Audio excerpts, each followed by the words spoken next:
Oh, is it really? It's, you know what they got on there? Judge Judy. I thought, of all the shows you don't want to have. Okay, we're on live here.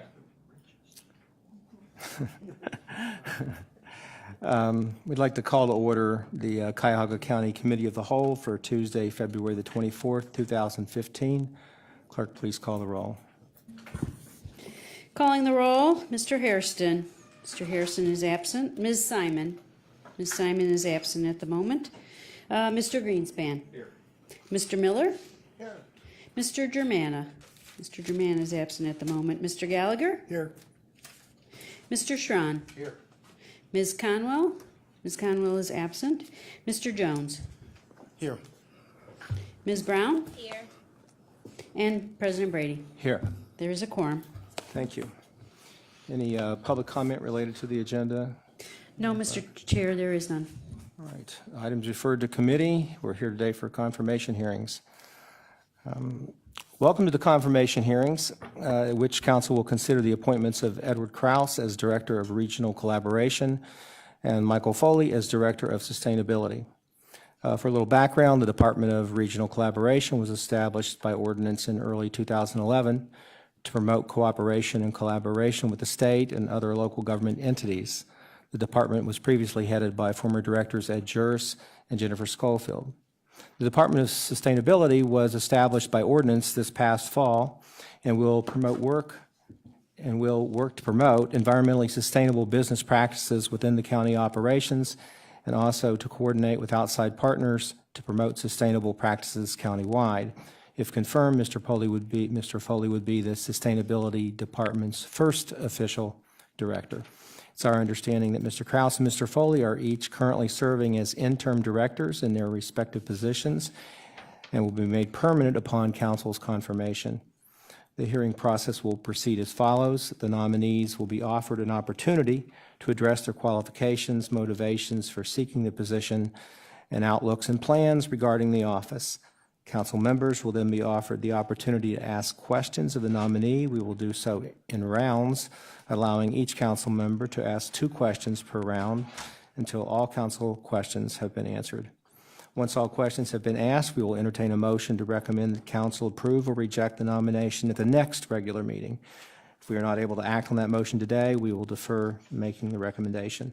Assuming a motion to recommend approval or rejection has been made, council will vote on that recommendation at its next regular meeting.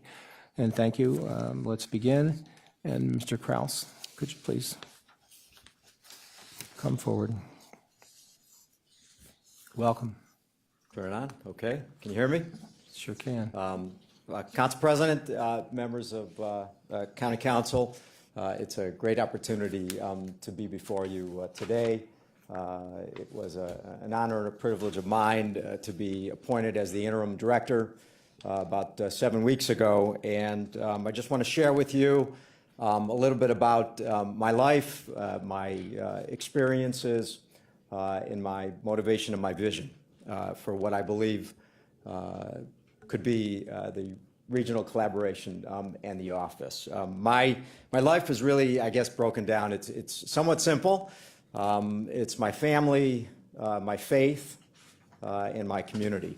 My family, it's all about collaboration. I met my wife at Cleveland Marshall College of Law. We have 3 wonderful children, 2 in college and 1 still in 6th grade. And I'm lucky to have my parents alive who've been in their home in University Heights for 50 years. So my family provides all the love and support I need. My faith is my purpose in being.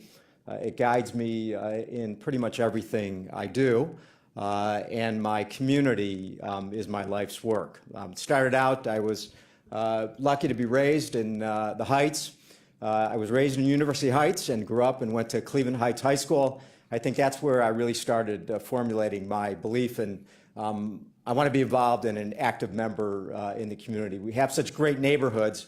And when you're raised in Cleveland Heights and you're a Heights Tiger and you grew up in that neighborhood, you learn a lot about yourself, but you also learn a lot about other people. I was privileged to be a part in the late 70s of Cleveland Heights High School, and I grew to a lot of different friendships and relationships with people from all over the community, particularly people from different races, religions, nationalities. And that really gave me an opportunity to grow as a person, as a young adult, and to learn a lot about other people and a lot about myself. I was able to be on the Heights track team, and those 3 years were a great 3 years because I learned a lot about competing. Sports was a big part of my life growing up, and I had a great mentor, Dick Mann, who was my track coach. And he really gave me the opportunity. I wasn't that fast, so I ran the distance. And I really learned a lot of discipline about life during those years. I went on from Heights and went on and got my undergraduate degree at the Ohio State University. It was a great experience. I went 2 years to Indiana University in Bloomington, and then I transferred and went to Ohio State University, where I got an undergraduate business degree. And I really, I thank my dad for a lot of the motivation, because at the time I wasn't sure if I was going to go to law school, if I was going to pursue a business career or a business degree. And he always talked about Cleveland Marshall College of Law, and how Cleveland Marshall was a place where if you wanted to be involved in Cleveland, you wanted to be involved in the Cleveland community, Cleveland Marshall through Cleveland State University offered so many great opportunities. And so he pushed me to apply and thereafter to go to Cleveland Marshall College of Law. And I have to tell you, it was one of the greatest experiences of my life. When you're raised in certain neighborhoods, I think, and being in the Heights, you have a small scope. I knew Shaker Heights, I knew Beechwood. Those were our rivals in high school. East Cleveland, Shaw was a big rival. But you don't get an opportunity, I think, to expand your horizons and see the entire community.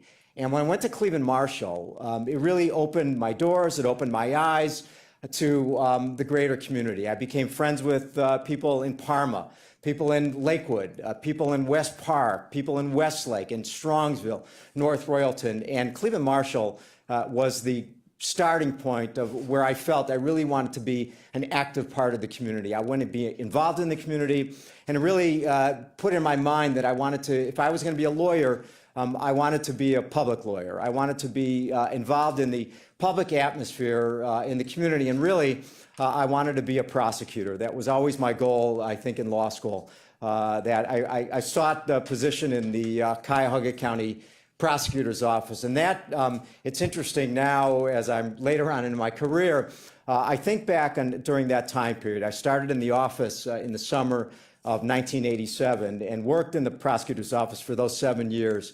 And looking back, it was the greatest job I ever had.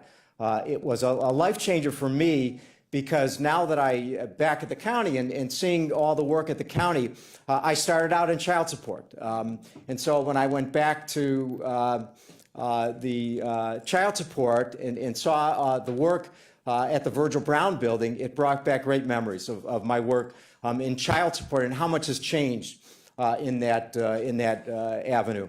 I then handled cases for abuse and neglect cases for Division of Children's Services, Family and Children's Services. And going to the Edna Hunter building just a short time back really brought back memories and brought back in full focus the great work that the prosecutor's office and Human Services does with children and family services. And then I spent a lot of time in juvenile court. If you know that wonderful building on 22nd Street, I tried many cases there, and I handled cases for police departments all throughout the city in juvenile court, and it really gave me a better understanding of the work that we do in juvenile court, the work we do with juveniles, and how important it is, that work in that community. But the reality of it is, it was the Justice Center where I really cut my teeth and became a full-fledged prosecutor. During those years, I tried many cases. I had great mentors during those years. My two bosses during that time period became tremendous mentors to me. One was John T. Corrigan, who gave me my first job, and the interview was a fascinating interview.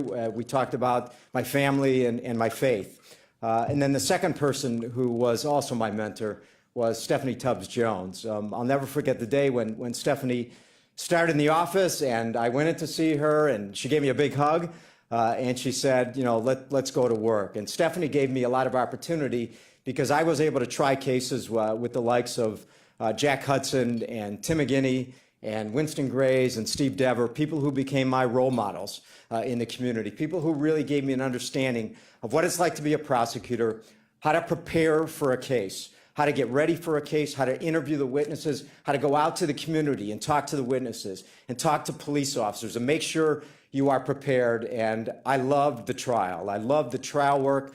It was exhilarating. It gave me an opportunity really to not just focus in on what I was doing as a prosecutor, because you have to go by what the jury says or what the judge says based upon the facts.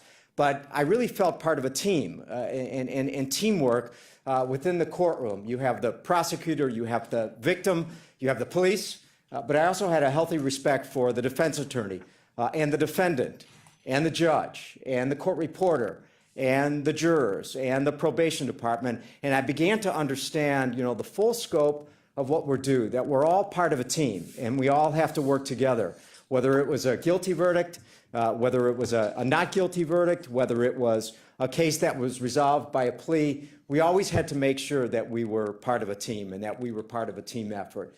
And for me, it was a great 7 years in the office. I went out, left the office, ran for state representative in 1994. Wasn't a great year as a member of my party to run for state representative, but it really gave me an opportunity to get out there and discuss issues that were important to me and become involved in the community, which I later did as a councilman. I was in private practice for about 11 years. I think everyone should be in private practice. I think it's very important to learn how to pay the bills, to learn how to bring in business, and to learn how to represent clients in court. I worked for it was a collection law firm. I did a lot of collection law. I did bankruptcy law. I did landlord-tenant. I handled a lot of collection cases that were on a defense case. I traveled the state for the firm. It gave me an opportunity to get outside of the county and to learn the courts throughout this community. And it was a wonderful opportunity. But I knew in the end I wanted to get back to public life. I missed being a prosecutor. I wanted to get back to some sort of a role as a prosecutor, but I wanted to focus on specific issues. So the opportunity arose for me in 2007 to be part of a groundswell with the mortgage fraud task force. I love the opportunity to be part of the mortgage fraud task force because to me, it was real collaboration and partnerships within the community. We started in 2007. It was through the Attorney General's office. The Ohio Organizing Crime Investigating Commission puts together the task forces. We took the model from what they did in Summit County and Columbus, and we formed our own task force here. It was a daunting task. As you remember, during that time period, we had thousands of properties that were involved in mortgage fraud, millions of dollars involved. We were the epicenter of the foreclosure crisis, and we had to figure out a way to formulate a task force to make sure that everyone felt to be a partner within the task force. It was said before this task force that the feds don't work with the locals, but we got the FBI involved. The FBI were terrific partners within their task force. They gave us several people to work on these very big, and these were all RICO cases that we handled, and it was really important to make sure we have all the partners involved. So we had the FBI, HUD was an active participant, the U.S. Attorney's Office was a very active participant. We coordinated all of our local cases with the U.S. Attorney's Office. The State Department of Commerce gave us tremendous folks from their division of financial institutions, their division of appraisal, their insurance division. And so we worked greatly with our state partners. And then our local partners were terrific. The Cuyahoga County Sheriff's Office was the director of the task force. We had a lot of buy-in from local police departments throughout the task force, Orange and Beechwood, Strongsville, Solon, some from Cleveland, Pepper Pike, Independence. We're all involved in Euclid. We're all involved in the task force because they knew that there had to be some solution to some of the large mortgage fraud cases within their community. The county was an active participant in the task force. Tony Brancatelli gave us a lot of information through the Slavic Village and their development corporation. Case, through the work that they did on the foreclosure properties, gave us a lot of the research and the work. And Jim Rokakis was a tremendous help to our task force. He gave us so much detail and so much data that we used in helping us solve so many of our cases. So that really gave me an opportunity to put together on a global scale collaboration. We did it. We were fairly successful in the operation. It's very difficult, mortgage fraud. A lot of prosecutors' office and attorney general's offices throughout the country didn't want to deal with mortgage fraud. They didn't want to go after the bad folks and the actors in the community. Economic crimes and mortgage fraud are tough cases. There are a lot of documents. We went through hundreds of thousands of mortgage documents to be able to prove our cases. We had to have forensic examiners from the Attorney General's office, the Bureau of Criminal Identification. We had to have a lot of different people with our task force. But I thought that we came out of it and we were very successful. We prosecuted hundreds of individuals. Many of the top kingpins are still in prison as a result of the work that they did. Thousands of properties were involved in the analysis of our task force, and millions of dollars. So we had large RICO rings. We had it was in some in the Heights area, large cases in Slavic Village. And so it really gave me an opportunity to work as a team, work as a task force, work as a community, in putting together, I thought, was a very successful effort. And lastly, I was able to work for about 1.5 years at McDonald Hopkins. It's a great law firm. I handled white-collar criminal cases. I did some real estate work. I did some zoning work based upon my experience as a city councilman, and I did some government compliance, government regulation work. But coming back here, I guess, to the county, to the community, was such a unique opportunity for me, and particularly in this role. You all probably are aware that I am a sitting councilman. I'm proud to be a member of Solon City Council. I've been there for 14 years. I've been reelected several times, and I think it's an important role being on City Council. And many of you, I see, came from City Councils. You did the work in the community. And why is it relevant to this position? I have found, going out and speaking to the mayors and managers meeting and the first suburbs consortiums and all the folks in the community, that I've sat in their seat. I understood the needs of a mayor and city council members. During my 14 years on city council, I've chaired our safety committee. I've become very familiar with the needs of police and fire, emergency services, dispatch centers, jail operations throughout our community. I sat on Public Works. I learned more about stormwater management, flooding, sanitary lines, main lines, sewer lines than I ever cared to, because June 22nd of 2006, we flooded. We had a 100-year storm. We had 1,400 homes that flooded into our community. We had a public meeting, and we had about 350 people that came to the meeting. And I really, over the last, from 2006 to today, we have spent a lot of time on our stormwater management plan. We actually wrote a stormwater management plan so that every building we put in, every new development that's put in has to comply with a stormwater management plan. We had an old dam in our community, and we had to comply with the folks down at Natural Resources down in Columbus to comply with all the issues that surround a dam.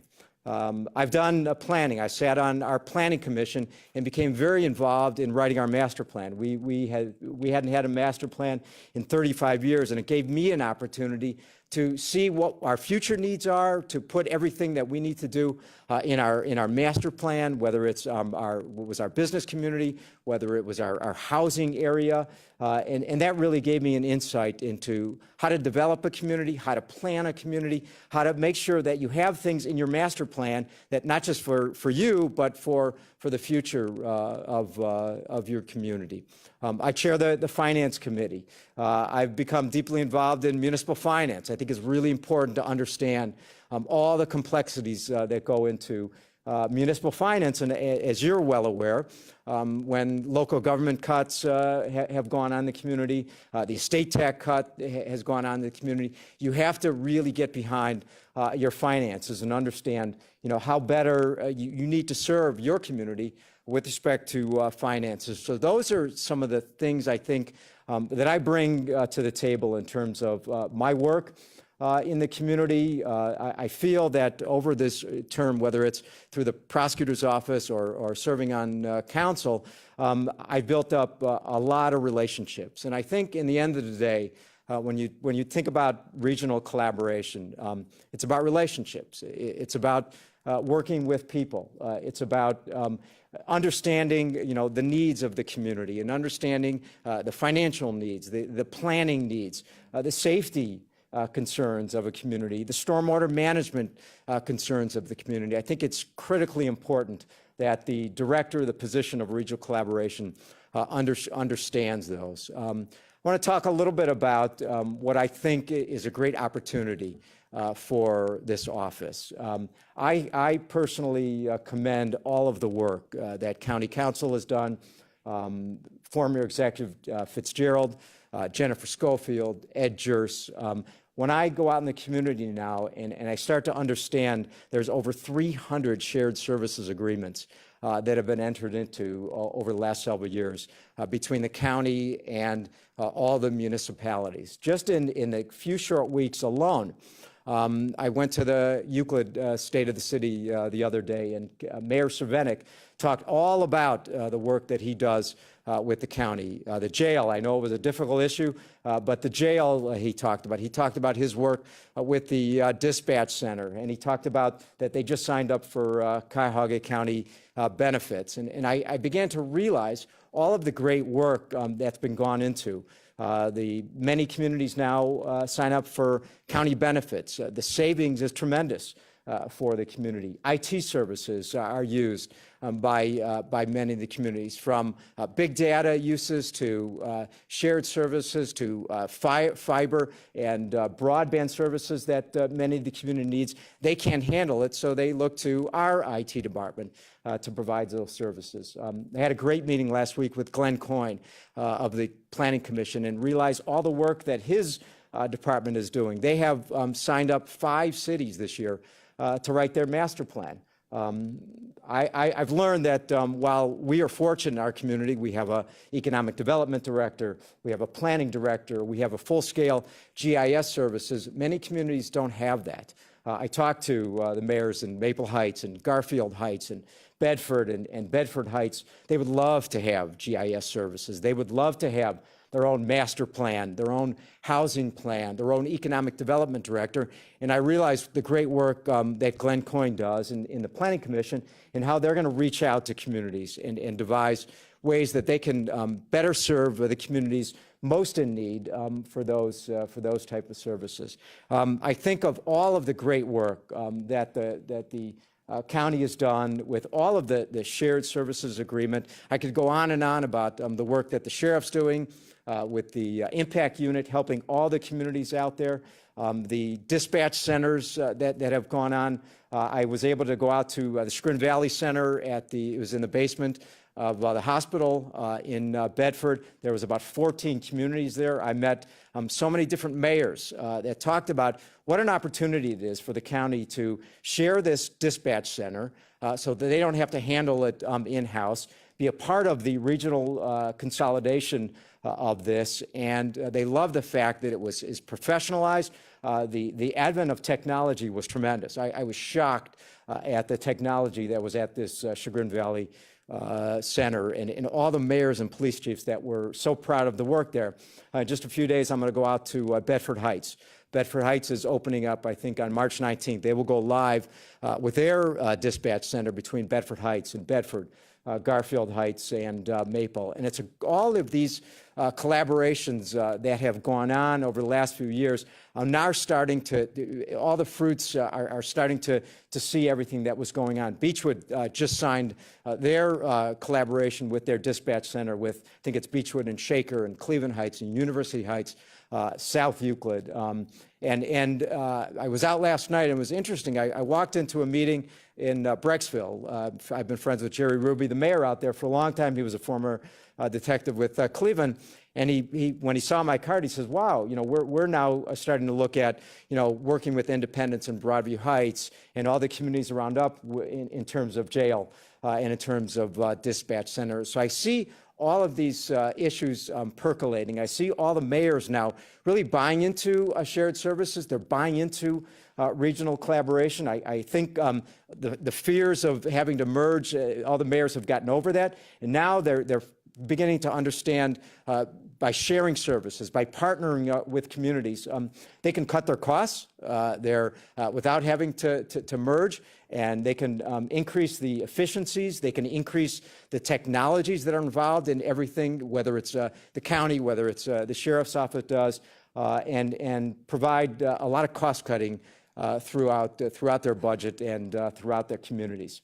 And so I think about all of the great work and how to be able to add on to that, whether it's looking at community planning and looking at fire services throughout the community. And it was the transition period, I think, from November through the end of the year, through December, that really started, I guess for me, started to crystallize where you can take this department, where you can grow from just a department that deals on a municipal level with shared services and broaden the work of regional collaboration. And it could be regional collaboration with governments. We had a great meeting, some of you attended, with our state legislative delegation just a few weeks ago, working a lot closer with our state legislative delegation, looking at ways that they can help our community. And it was a great opportunity for the county executive to reconnect with members of our state delegation. Looking at our congressional delegation and working a lot more closer with our congressional delegation. I've had the good fortune of, I've known Dave Joyce for a long time. We're both former prosecutors, and he's just really expressed to me an opportunity to work with our community, to work with our county, to work with our executive. He's very passionate about the vacant property issues. He's very passionate about the lake, and I look so many opportunities like that with respect to our federal delegation. I look to the outlying counties. There was a meeting yesterday at the Greater Cleveland Partnership, and it seemed like there's a lot more interest from Lake and Lorraine, Medina, Summit, Geauga, Portage, to have a lot more collaboration that we can do, especially with our clout down in Columbus, that we can look to in working with all of our partners. I look to the collaboration within the county. I think, and the executive, I share this belief that there's no greater partnership than what we have with you. You're our greatest partners. The work I've seen just in the few short weeks alone, the meetings that I've had with several of you, the meetings that you've had on an ongoing basis with the executive make me realize that this is probably the most important partnership, our partnership, so that we work together to better this community.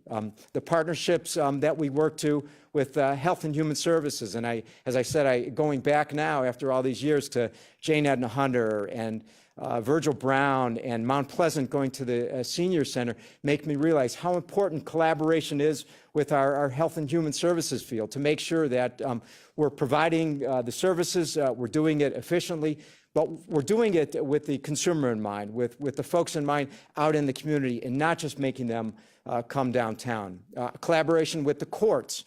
It's always been, seems like the courts have always, when I was in the prosecutor's office, we were always very independent, always over on the other side of town at the Justice Center. But I think it's really important to be able to collaborate with the courts. We spent a wonderful day right after the transition period. We went to the jail. We saw the work of Metro Health and Councilman Gallagher, all of the great work that his committee did in making sure that we have Metro Health, we have medical records in place at the jail. I think it transformed the jail and the whole jail operation. We spent a lot of time with Prosecutor McGinty and talking about his vision for shared services and working with the community and the central booking and the early disposition court and all the things that his office is trying to do, and working with the county and making this a partnership.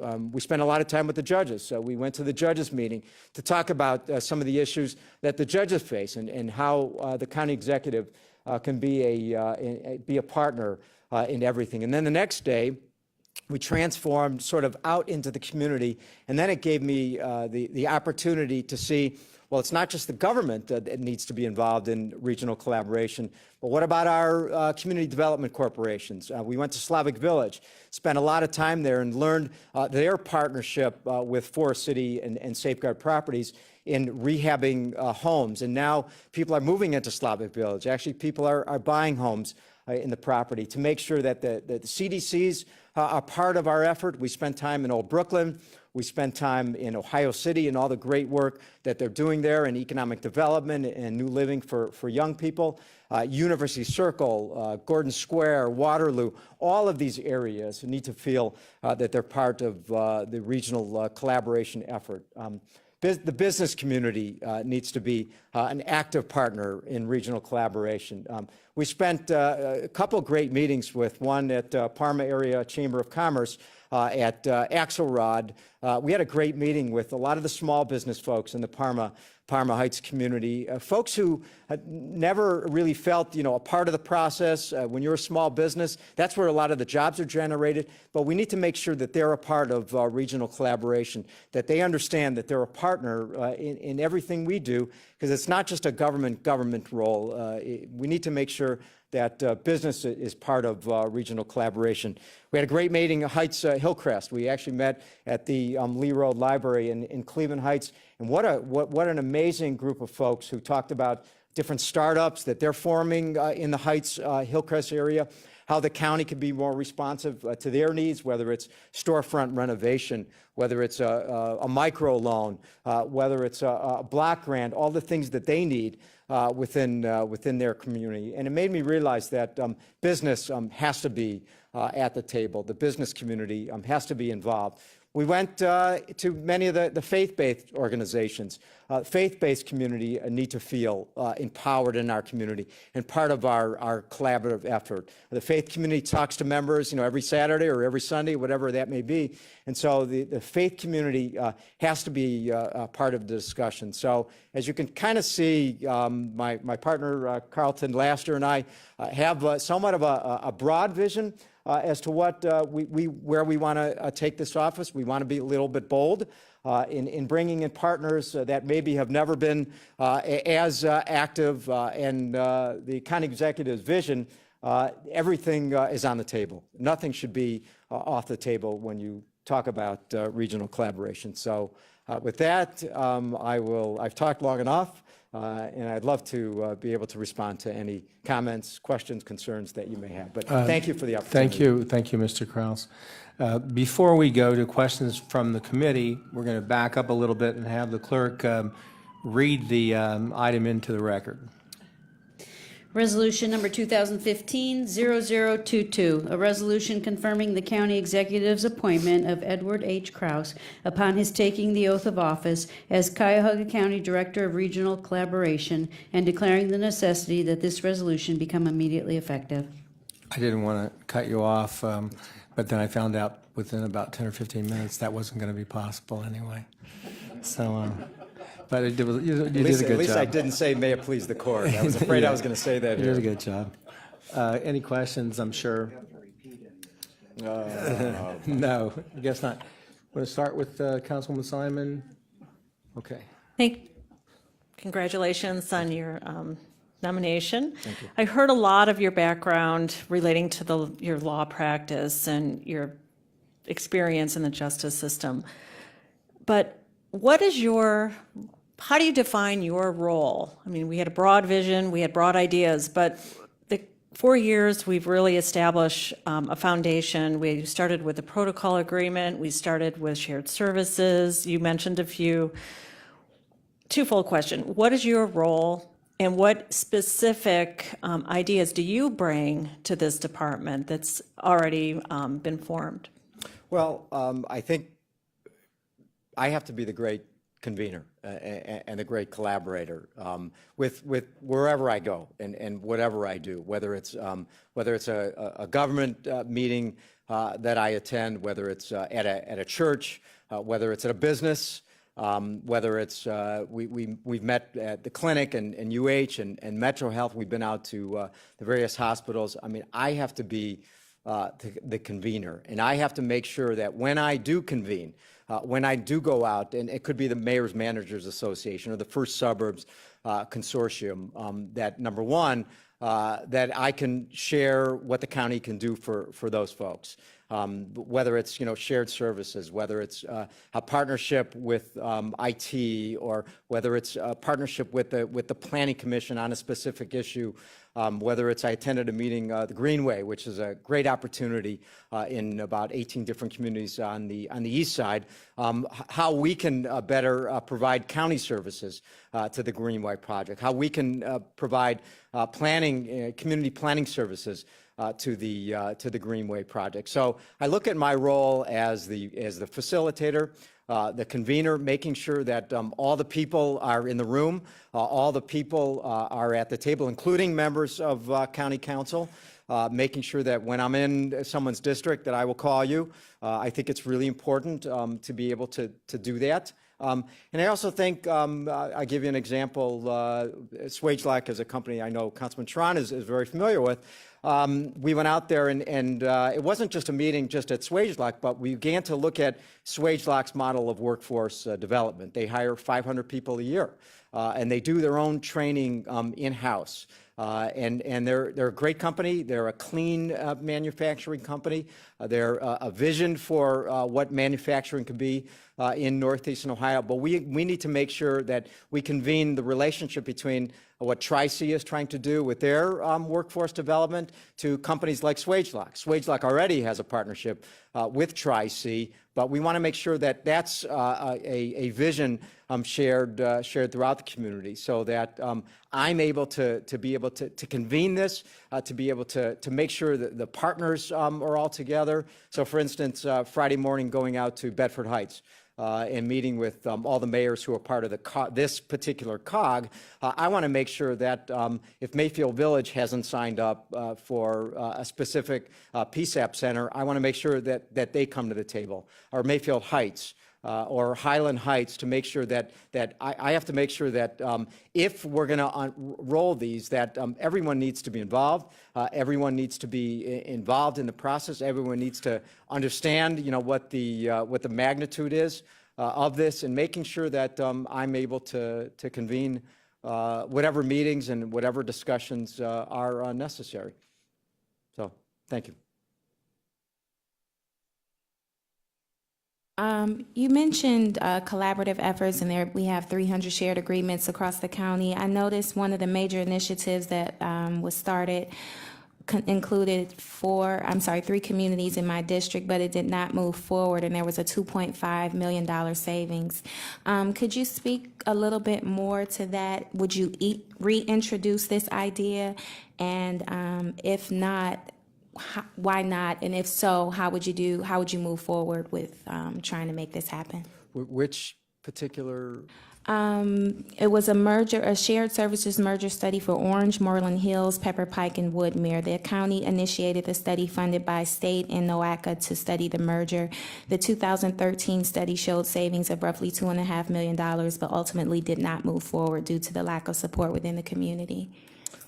I appreciate the question. I'm familiar with it. I've actually spoken to several of the mayors about this. I'm not sure our role or my role is to force mergers. I think that it's a difficult thing to do. We have 59 communities. They're all very proud. They all have, their community is proud of what they do. The mayors, the council members, the folks are proud.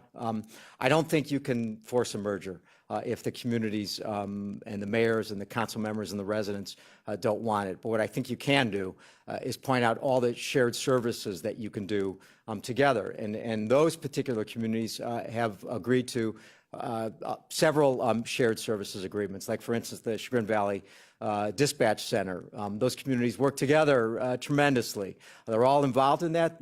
They've all signed on to the agreement. They're all going to reap a lot of benefits from it in terms of so they don't have to have their own dispatch centers. It's all shared within the COG, and so they're going to save a lot of money, all of those communities, from it. But I don't think you can force the mergers to happen unless the mayors and the council members and the residents want it to happen. And I think we have to take advantage of the strengths of what every community brings, but understand that, and I think now after 4 years, my sense is, my impression is, after speaking to a lot of mayors and a lot of council members and economic development directors and planners out there, is that the community gets it.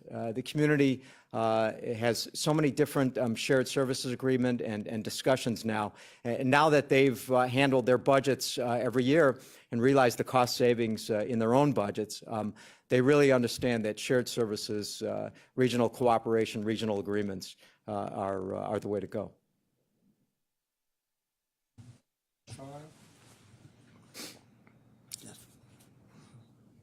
Congratulations on your nomination. I too agree with your position in regards to not forcing the merger, because my colleague, I think I was there involved with most of it. There was two combinations. One was the merger of the developments of the four communities. The other was the consolidation of the services, and the services did go forward. It's the actual merger of the communities that did not go forward, and the savings was on the, I believe, was on the services side. There was very minimal savings on the communities, on the organizational side. So at least that's what I recall. So that is not going to be, at least if I'm hearing you, that is not going to be one of your driving forces, unlike your predecessor, who drove this pretty hard, because I was at a lot of the meetings of the merger of communities. That sounds like it's off your table, unless it occurs naturally. I don't think you can force it onto the communities.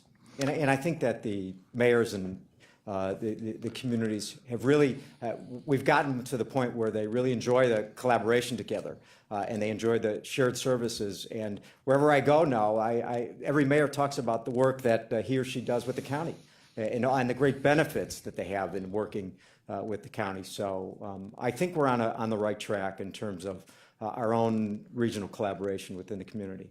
So it sounds like it's going to find its own natural level. Correct. One of the other items that your predecessor pushed very hard was the anti-poaching agreement. And based on what I'm also hearing, business is going to find its own natural level again. Is at least what I'm understanding it out there. It's been interesting. I can tell you that my focus is business retention and business development. I think that's where this community has gone. The anti-poaching is a practice that every mayor does. It's a common practice. Every mayor has bought into it. The communities understand that you don't poach from each other. If a business is leaving, you make sure you follow the protocol. We just had an incident involving Seven Hills and Independence, where I got a call. And as it turns out, the Independents wrote a correspondence to the mayor of Seven Hills in conjunction with the protocol, and it was followed. And as it turns out, the company that left to Independence, that space in Seven Hills just got filled by 4 different businesses. So I think it's a practice that all the mayors use. They're respectful. And I think we need to move on. And where I say move on, I think we need to focus in on the development, the attraction, and the retention of business. Yeah, which is what we ended up changing the anti-poaching focus into being that kind of conversation, as opposed to worrying about where the natural level of where a business is going to end up. One of the things that I find interesting is that you are a sitting council person, and yet you're going to be going into the other 58 communities and telling them that, no, my allegiance is not to the city of Solon, where I am on the payroll as a councilman, having a bias towards my community. I get elected by the community, by my constituents. Don't you see a conflict that exists between those two roles, one of which is a fiduciary role to your city? You talked about being on the finance. You talked about being on the structural and all the services, because if it means tapping into a water line or extending it, there's going to be an interest in your home of Solon that might be different than the other 58 communities that you on the regional collaboration. And I know that you didn't run as a party, though you ran as a party in a previous election. That the previous county executive would have asked you to step down if there would have been a party affiliation with that. Do you see this as a conflict? Well, I mean, as far as my position, obviously being unclassified and being a nonpartisan based upon our charter under the law, I think it's a good fit. I think it's a strength of mine that I bring working in the community for 14 years. I think it's those relationships that I built.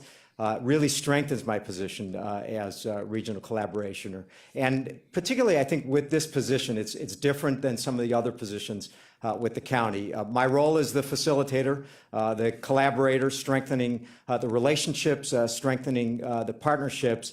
But I won't negotiate the deals. I can't negotiate the deal. So for instance, if Planning Commission is writing a master plan, it's the Planning Commission that actually negotiates the deal. If IT is doing a service for the community, whether it's a fiber service, a big data service, or for a dispatch center, it's IT that actually has to negotiate the deal. If it's economic development, where it's giving out grants, any kind of block grants, any kind of community grants, it's economic development that handles the deal.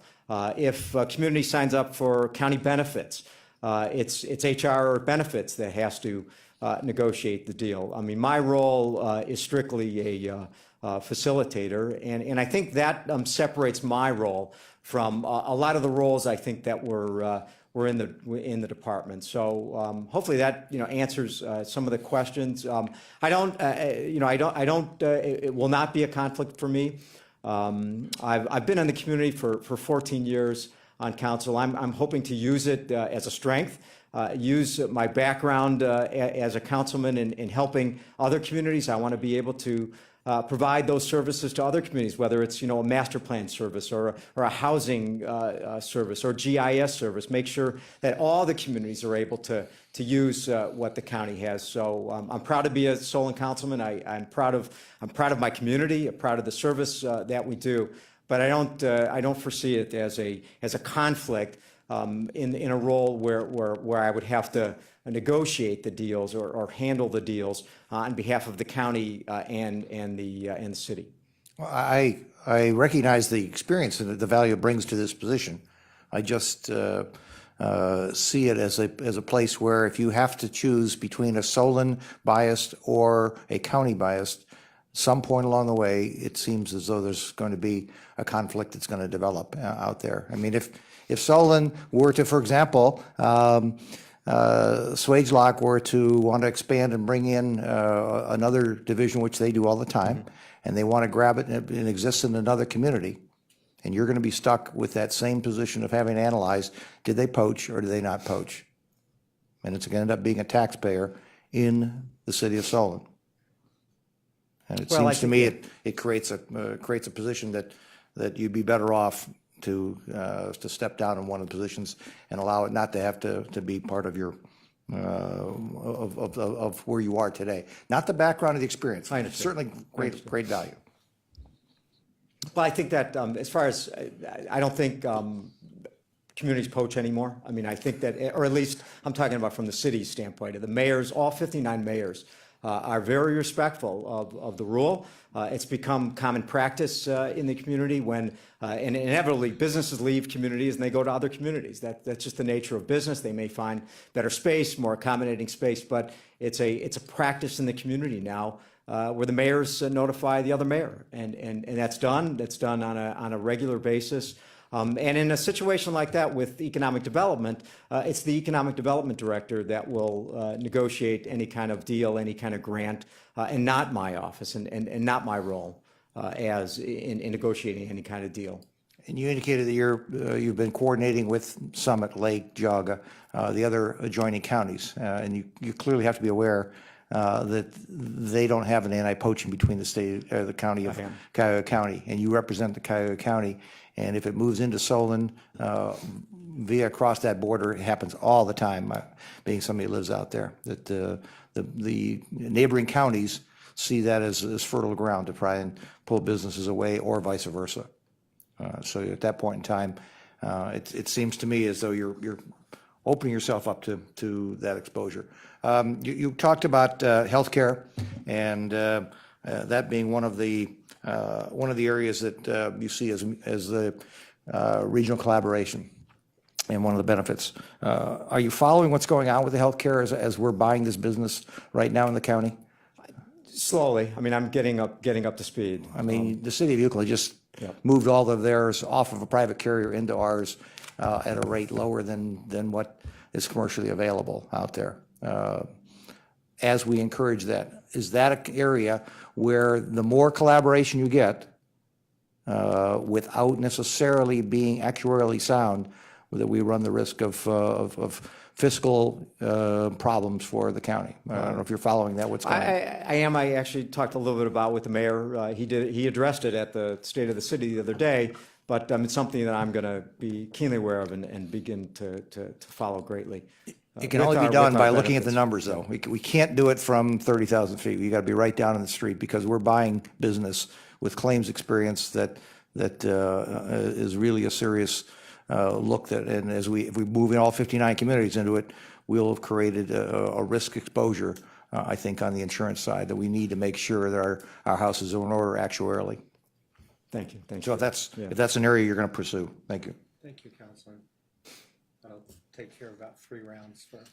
Oh, you did, yeah. Well, I didn't hear the 2-round limit on this one. I heard it the last time, so I just assumed without the 2-round limit. We didn't call you on it. Councilman Jones. And again, congratulations Thank you. to getting to this point. As you convene and foster collaboration, there really is just so much you can collaborate around. And we've been through, as I look through our list, at least a half dozen major initiatives over the last 3 or 4 years, and you've mentioned so many in your presentation. Have you considered the fiscal emergency of our cities?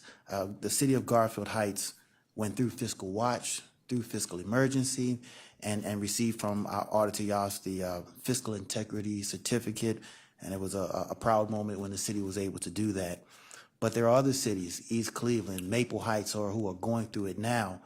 When I'm asked these questions, many times I actually refer them to their counterparts. I say, talk with these cities, see what they did, see what what challenges they overcame. Have you considered this area as part of the efforts and collaboration? And if so, what do you see your department being able to do? I've had, just in a few short weeks, several different conversations with Mayor Norton, who I've known for quite some time, as well as Mayor Lansky as well, talking about these specific issues. And so I think the best response is we need to be able to provide to them the services that they can't provide in-house. They don't have the ability to hire economic development directors. They don't have the ability to do master plans in-house. They don't have the ability for GIS services so they can properly plan their community. They struggle with making budget just for police, for fire, for just basic service needs. They don't have snowplows. They don't have ambulances.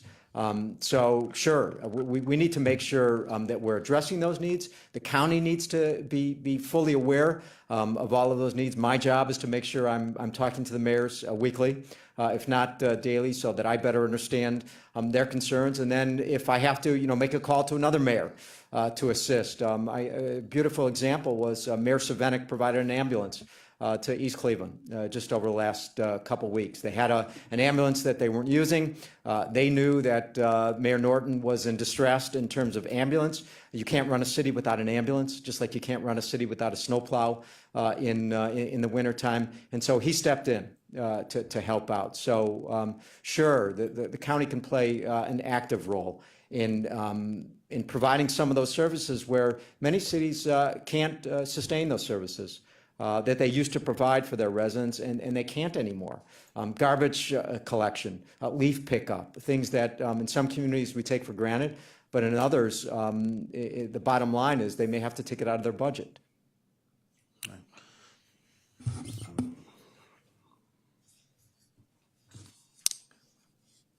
had one more question. Sure.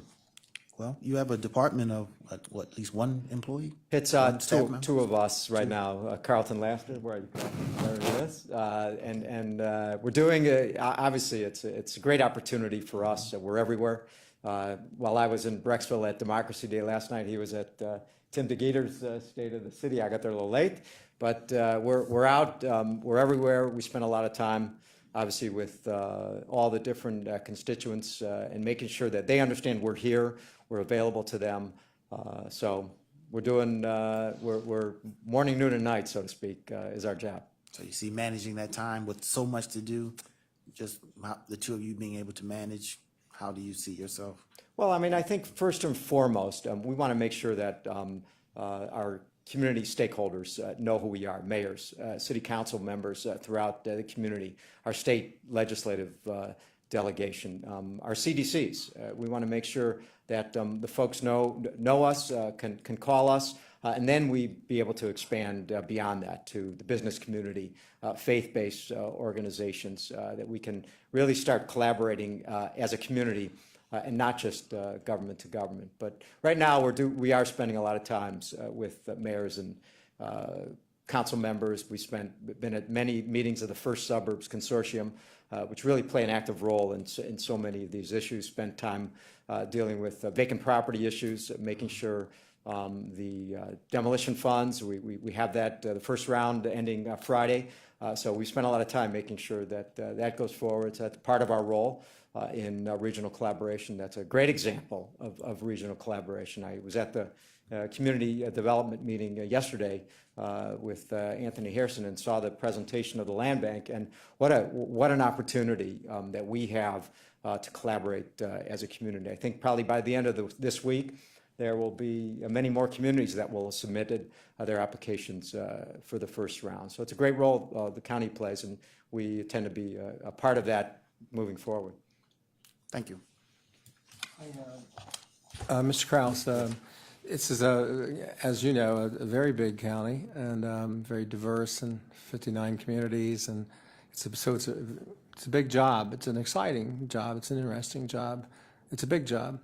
I've noticed and that during the period of the transition that you've been quite visible, and I think that's been for the good, and that you've been involved in setting in on some of the council meetings representing the executive, and I know, so you're sort of at least in the short term, been wearing a lot of hats while the administration is being organized, but I'm assuming that this would be a full-time responsibility, this position. Correct. I mean, I enjoy I enjoy the legislative process. I want to know the legislation that's going on. I want to know your vision through not just at a council meeting but at committee meetings. I think it's important to be involved in that process as well, because it does affect the community. It affects many communities. So many of the issues on your legislative plate have to do with regional collaboration. I think tonight on the agenda is some of the emergency dispatch centers. So I enjoy the legislative process. Okay. I just, the executive, of course, has every right in the world to ask for advice from whomever they would choose. But not having there been a vacancy and not a lot of activity in this area, I mean, there's been a lot of activity, just not formally from this particular office, given that there are two of you in a county this big, that it's going to demand a lot of attention. So I want to hear from you that you're going to give it that kind of attention, because you're sort of wearing a lot of hats, and we learned from the previous administration that some of the very best people sometimes began to wear too many hats and got stretched too thin, and it was sometimes not the way to go. I think it's a very valid point. Obviously, as we get our staff fully staffed in place, this will be my focus, yes. Okay, thank you. Mr. Miller, Councilman Miller. Mr. Chairman, Mr. Kraus, first I want to congratulate you on your recommendation for appointment, and say that I'm very impressed by the breadth of your background and the multitudinous ways in which you've put together collaborations in a wide variety of fields, and I think that background will serve you well. And I also am noting what the council president said, but would also say that I appreciate the good work that you've done in the ancillary role as liaison to county council. This is a position that really was not performed to its full potential in the prior administration, in my opinion, and I think that you've done very well with that, and I appreciate the attention and communication, and if that is able to continue, that would be a good thing.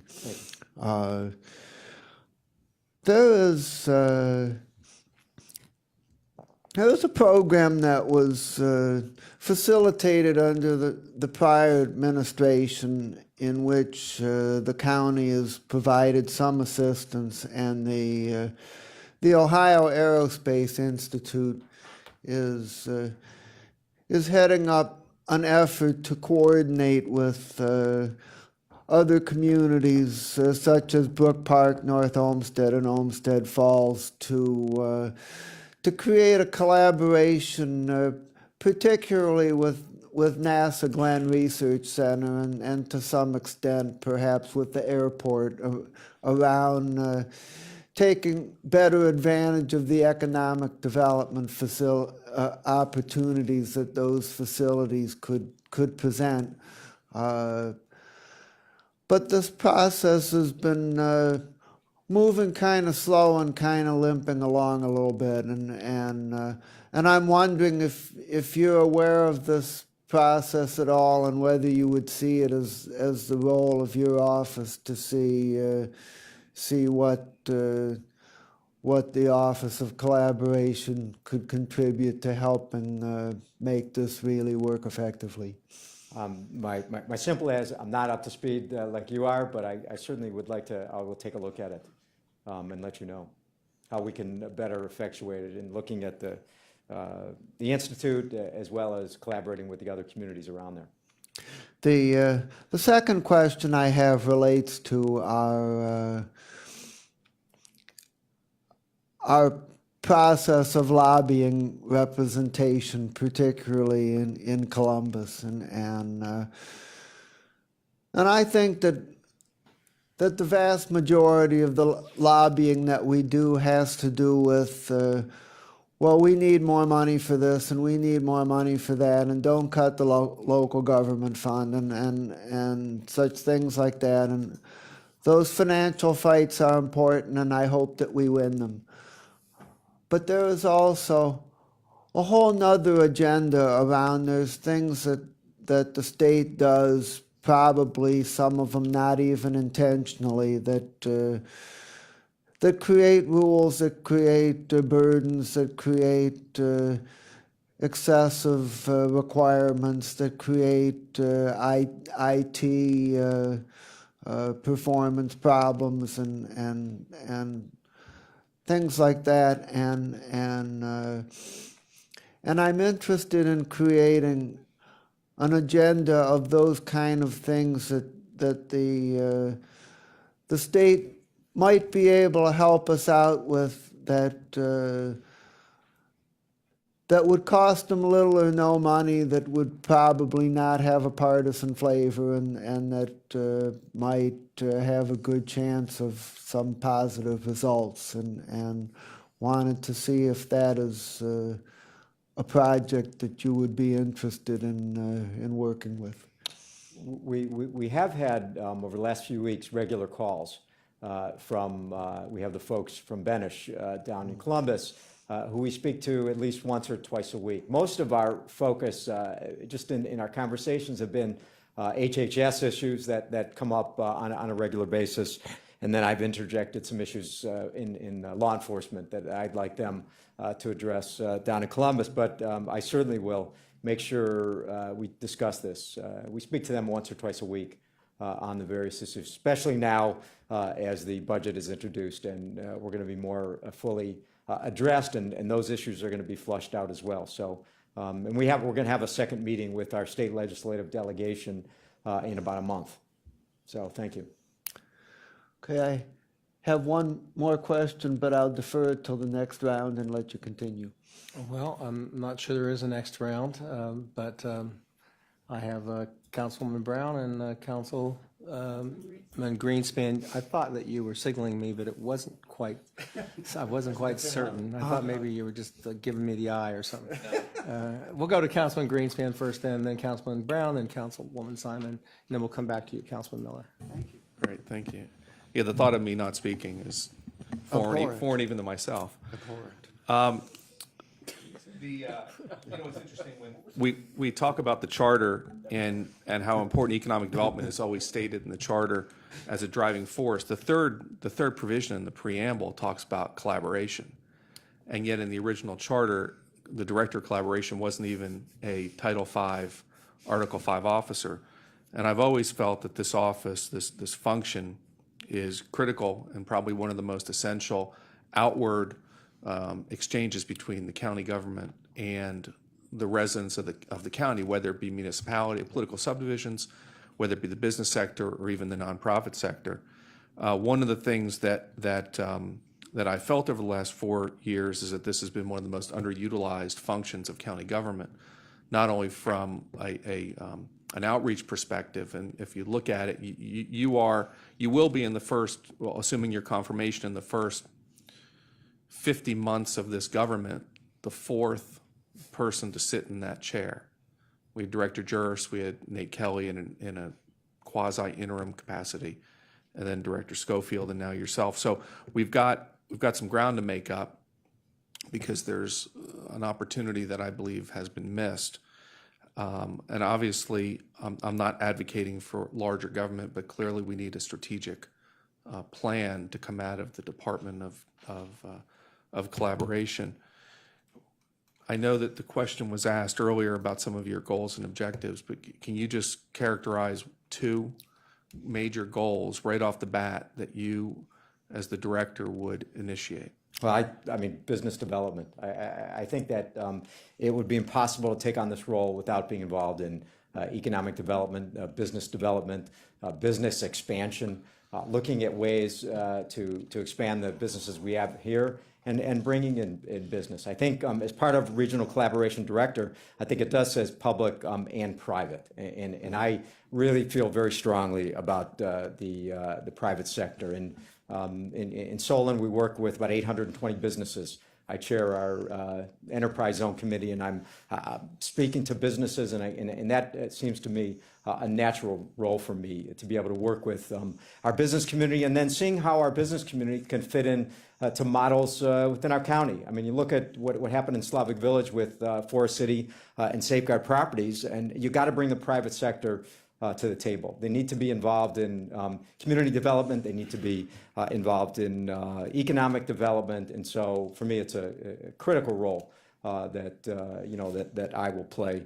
The other issue is law enforcement. That's my background. That's where I want to make a significant difference, not just in the consolidation of the dispatch centers, but I think there's opportunities for jail consolidation.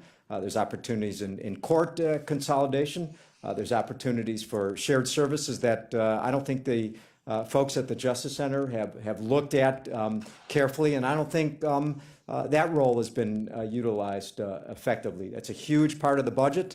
They spend a lot of money at the Justice Center, and they're all great services. But I think there needs to be more of a role in regional collaboration. There are so many different ways in law enforcement that you can share services, you can cut costs. Law enforcement is the great vehicle for regional collaboration. Police, fire, better use of the county sheriff's department in terms of what they can do, the impact unit and how it affects locals. We need to make better use of our task forces so that we're working together. We had a great meeting with Steve Dettelbach of the U.S. Attorney's Office, and the one thing that we don't do well is crime prevention. We do well we do a great job in incarceration. We do so many great things in terms of law enforcement, but we don't look at it in terms of crime prevention. and the dollars that can save, how to work our reentry system to make sure that we're not just bringing these folks back into the community so they can commit crimes again. We're bringing them back into the community so they can be viable members of our community. And that takes law enforcement. I mean, that takes communities, that takes the private sector to be able to buy into that. They takes police chiefs all throughout the community to buy into the regional approach. That takes our sheriff's department. I think Frank Bova has done a great job in terms of shared services and collaboration and consolidation and looking at ways to be innovative. And I'm looking forward to working with Frank on how we can work more collaboratively because so much savings can be done in terms of law enforcement. You know, not to pile on Councilman Schron's statements regarding the anti-poaching. Obviously, he and I share a lot of the same opinions on that. There have been, and this is a challenge you're going to have to, assuming you're confirmed, you're going to have to deal with, in the sense that communities make allegations of anti-poaching, refer to the county for guidance based under the protocol that was signed, and the county has turned its back on those communities to even make a phone call one way or another. I think the anti-poaching agreement's ineffective to begin with. The county actually participated in a poach. We provided funding, the businesses over my left shoulder, the name's on one of the big buildings right there, where we provided $3 million and didn't even tell the community that was going to lose that business that activity was even happening. So we've got a little damage control to do on the hypocrisy of the anti-poaching agreement itself. And if it's going to be enforced, it needs to be enforced. I'd prefer it not. I think Director Juris wasted well over 12 months exclusively focused on this issue. The other two challenges I think that is faced here will be with the PSAP 911 consolidation and this jail consolidation. And I believe there are commitments that have been made. I've been witnessed to commitments being made to communities, threats being made to communities who don't participate. These are some of the challenges you're going to have to overcome. With that being said, the opportunity here is to really be entrenched with your peer directors to understand what they're doing, and where it involves, I would argue, where it involves any entity outside of this building or the county operations, that you and your staff need to be right there with that entity and not let them go out into the communities without your knowledge or input. Because if you're truly going to be I'm drawing a blank on the word you used, but if you're truly going to be the facilitator of the convener, thank you, of collaboration, you need to be entrenched with every director to understand what they're doing as to how it impacts our communities, our businesses, and our nonprofits. And I could tell you, as far as, and now chairing finance and budgeting, we have an opportunity within the budget to encourage collaboration through our budget process, and that's something that it clearly is. When you look at outcome-based activities, we need to place the emphasis on. It was just more of a statement than a question. Just to respond, one of the first things that Carlton Lasser and I did was we felt not just collaboration between us and council, but regional collaboration begins at home. And so director by director, we went to make sure we understood the departments, we understood their needs, we understand how they collaborate with mayors and with council members in the community. So it's a point well taken. And just the final point, very briefly, is one of the challenges that the 11 of us have faced is a lack of communication as activities are transpiring within our districts.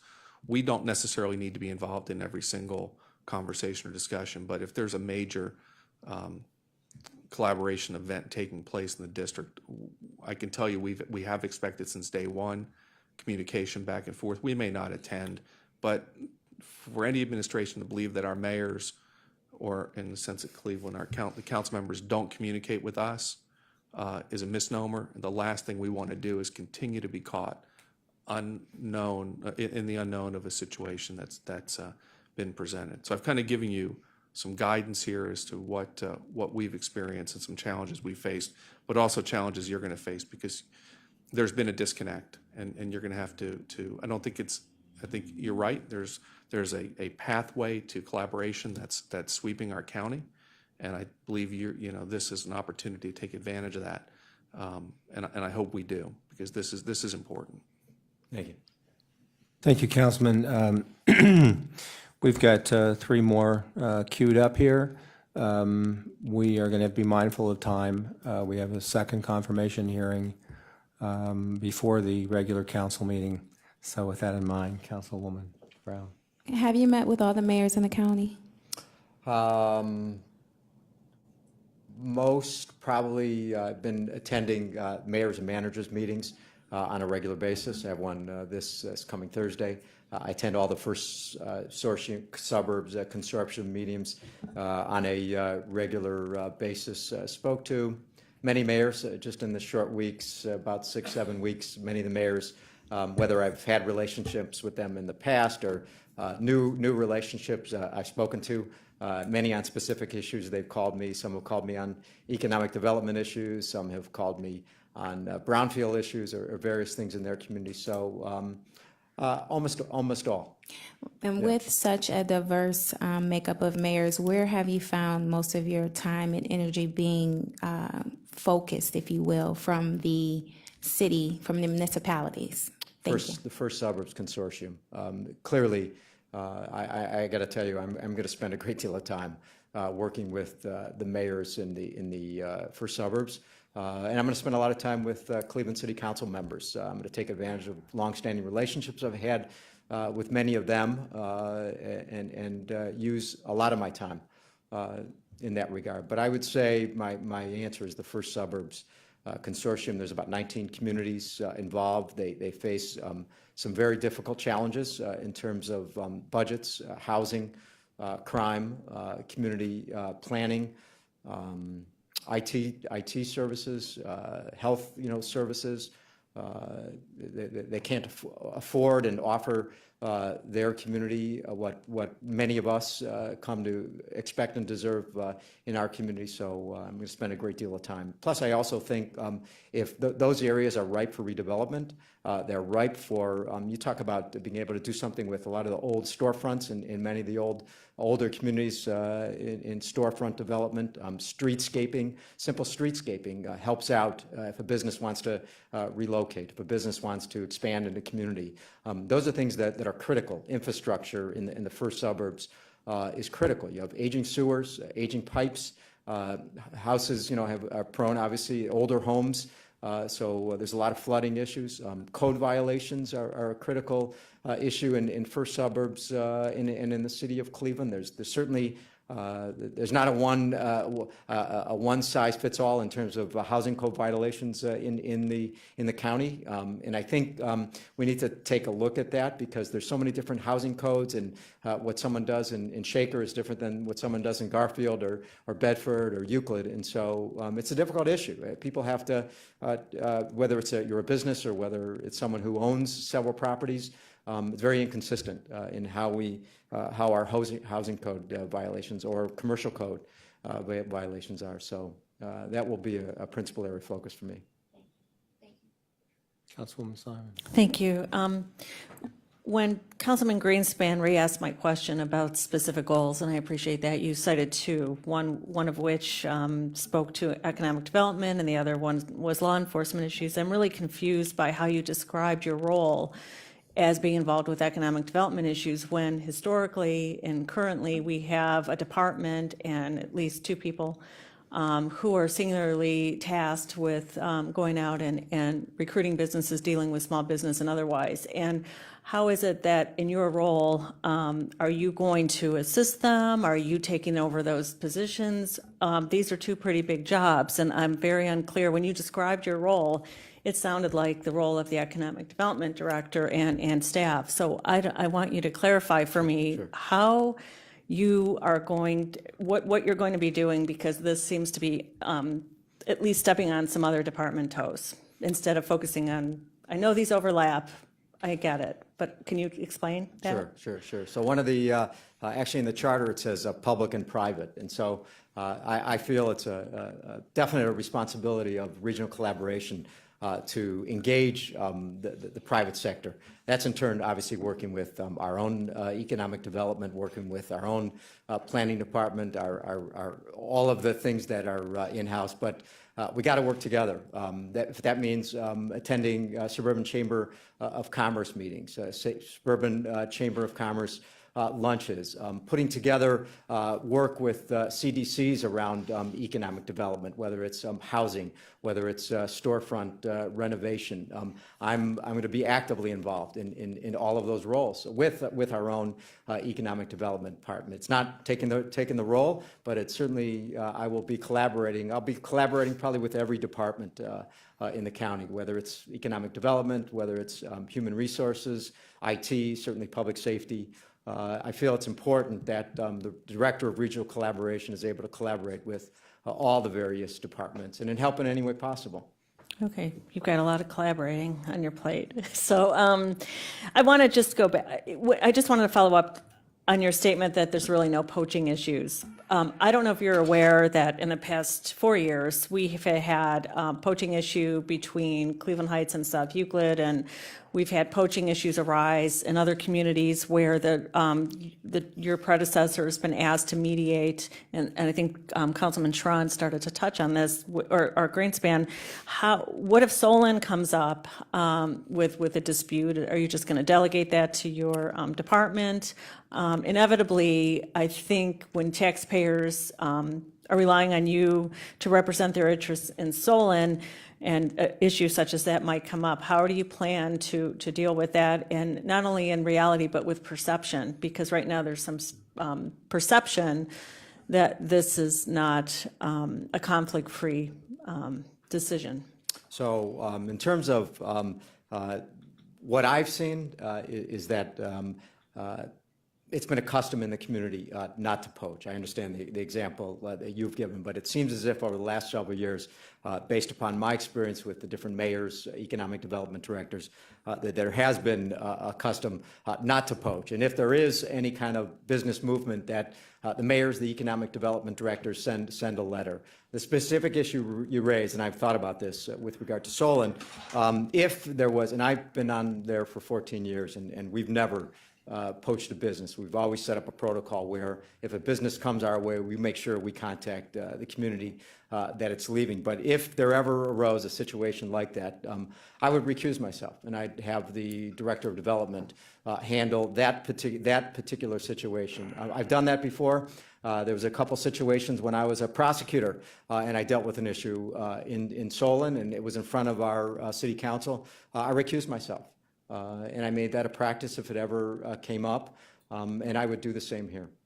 And that situation. And one last, I know time's of the essence, but I think there needs to be a clarification. The emails I'm getting, the comments based upon the article in Cleveland.com, it's unclear whether the state ethics law code would apply to your situation, and I say it's not. And if you can just clarify that the Solon City Council is not partisan. Your correct. Position as a council person, it's a nonpartisan. nonpartisan. Under our charter, it's nonpartisan. That's right. So in your eyes, you are in compliance with, as far as you know, the state ethics code? Correct. And I've also reviewed it with our law department here on some of the specific issues as well. And has this been also addressed by the IG? I have submitted my secondary employment to the IG, yes. And hopefully council will get a chance to see that before the next council meeting when we'll be voting. So that clarifies some of the misunderstanding that you're nonpartisan Correct. Council. Correct. Thank you, Councilwoman. Councilman Miller, and then Councilman Germana. I'm going to pass in the interest of time. Thank you, Councilman Germana.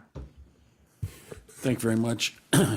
I think you were very thorough in your presentation. So really, as far as questions, all I can say is I saw an enthusiasm from you that I haven't seen in too many other people that have come before us for confirmation. And I think enthusiasm is going to be very important in this position. And the idea of communication, there's been a lot in the last 4 years where the county administration's been out in the cities and we don't know what's happening. And you hit it I think you got to remember that. And just finally, as long as it passes the IG, I think it's great that you're a council person, especially on the finance committee, because you're going to be talking to all these other people. You could talk the language, and as a continuing council person, you're going to be knowing what the state legislature is doing to these cities, and we're all in the same boat. So I think it's a positive. Thank you, Councilman Germana. Last question, I believe, Councilman Gallagher. Right, all my questions were actually asked, but I have to jump on this poaching, which I don't believe exists. And the reason I don't believe it exists is because no one will admit to it.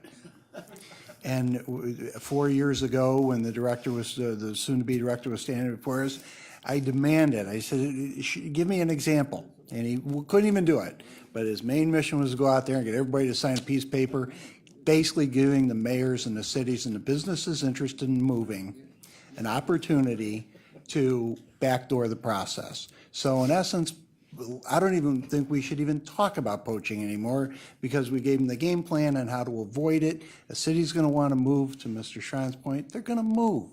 We're not here to tell them they can't move. But should we help them move? Probably not.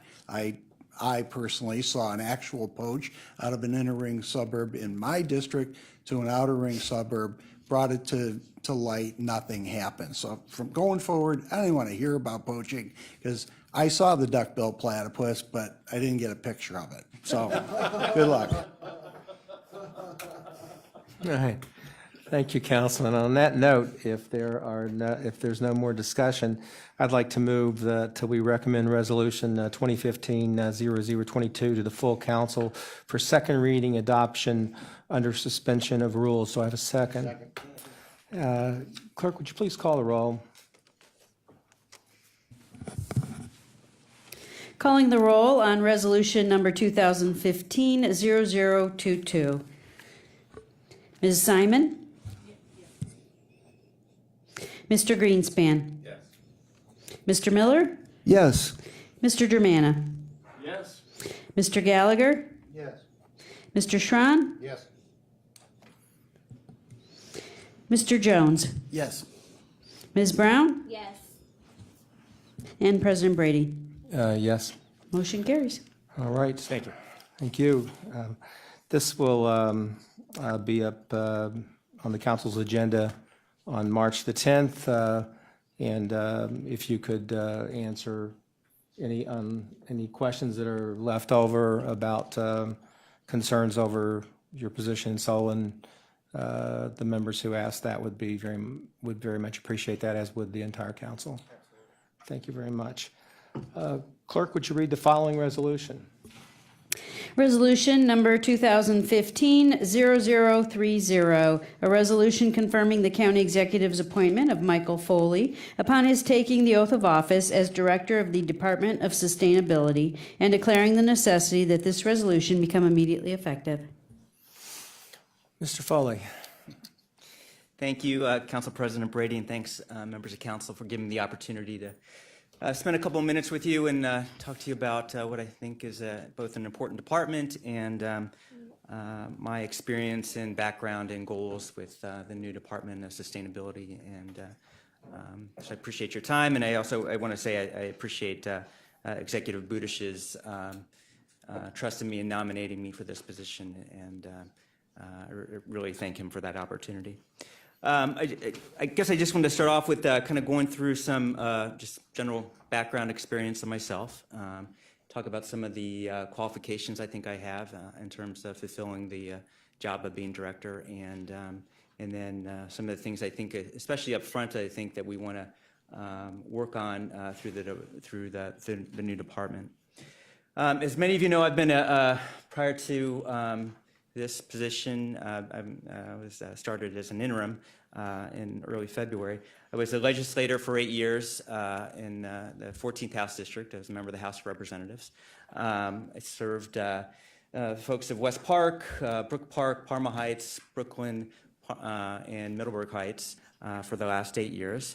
I've been focused a lot of my energy and time as a legislator has been focused on energy and environmental issues. I was, been a pretty active member of the legislature in terms of advocating for what I think are solid and strong standards around energy efficiency standards and renewable standards in our electricity system. I've been, as one of the, when we signed the Great Lakes Compact back in 2007, 2008, at least on the Democratic side of the aisle, I was one of the more active members in terms of pushing that and whipping up votes and trying to ensure that we had solid representation among our caucus in terms of getting the Great Lakes Compact signed and put into place.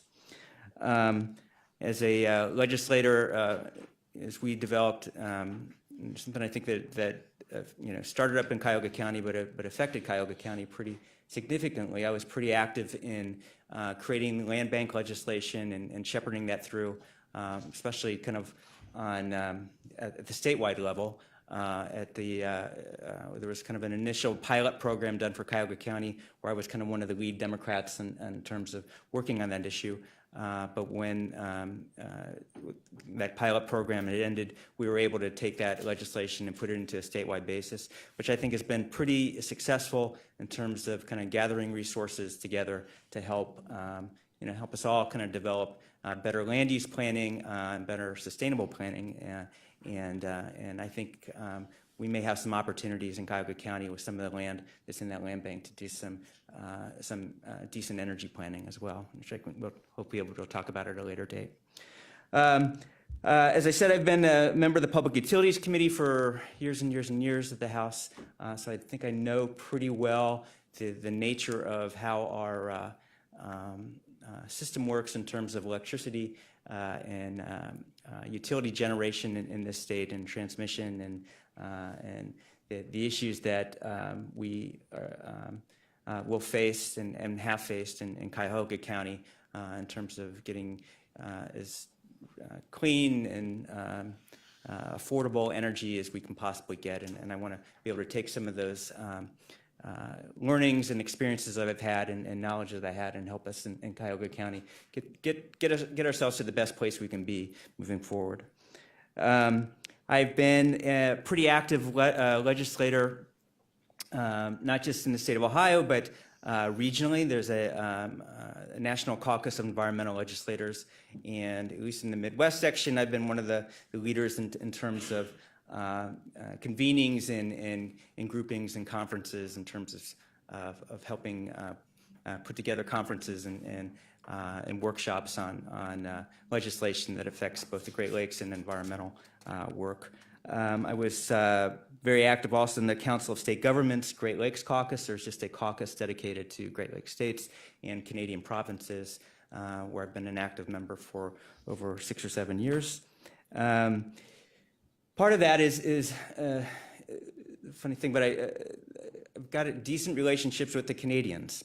There was, because of the work I've been able to do with the National Caucus and the Council of State Government and some legislation that I've pushed in the states, I was asked to attend a week-long session with the Canadian consulate and work just specifically on I should say mostly on energy and environmental issues with 6 other legislators from the United States and traveling through mostly Eastern Canada, but kind of working with and detailing and understanding kind of Canadian energy and environmental systems and their relationships with basically the United States in a lot of respects. So it's actually a very interesting week I got to spend with Canadian legislators, the Canadian government, and some American legislators as well.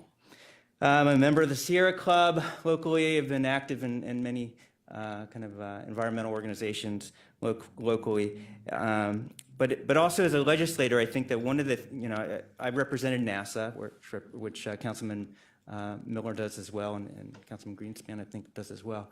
And I think that, I've tried to take some of the resources that I've had in my district and make sure that people know about them, but also some of the they've been able to help me educate constituents on issues that I think are important, especially in terms of energy and environmental issues. So on a number of occasions we've had scientists come out from NASA do trainings and workshops just on climate change issues, environmental regulations, and the like, that I think that, as someone who, I guess as someone who I think is that stuff is very important, but I've got relationships with people who know, have great knowledge in these areas that I think I would like to be able to bring to the county and share, and I think that's part of the job description within the ordinance.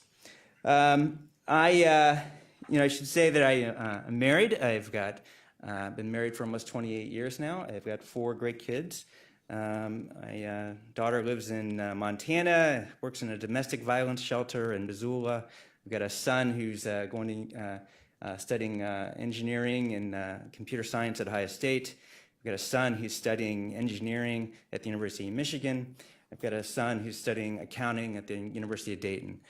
So right now I've got 3 kids in college, and my wife and I are going through the whole hell of tuition shock and somehow being able to get by. But I'm also lucky because all 4 of my kids are very opinionated, very active, and they are, pretty good about saying, "Dad, you should be doing this. Dad, you should be doing that. Dad, have you heard about what they're doing over here?" And so there's this kind of, at least within my family, I've got a good group of folks who are both, I think, supportive of me being in this position, but also are up to the minute and the latest, greatest knowledge that is going out in the community. I think that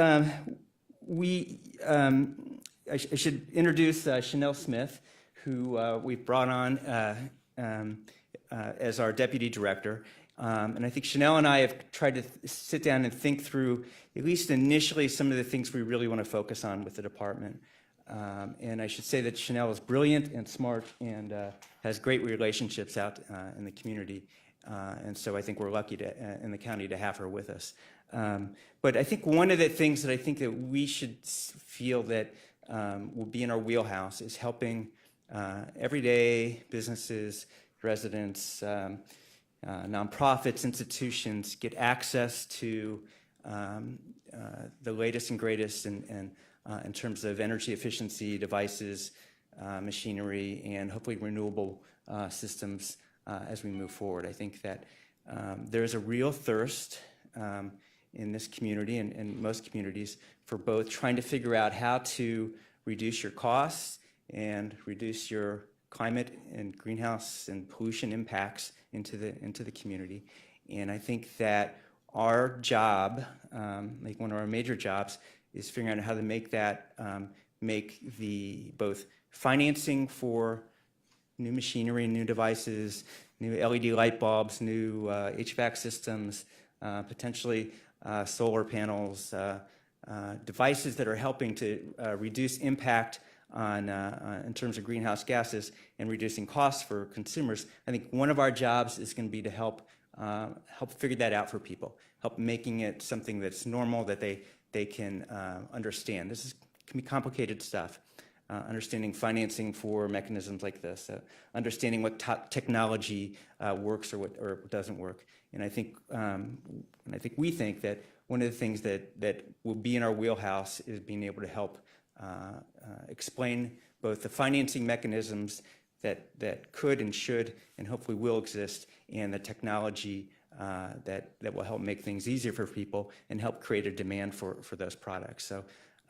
That's something that I think that Chanel especially has some real expertise in, and I think we're lucky to have her. The other thing I think that look, we're on Lake Erie, right?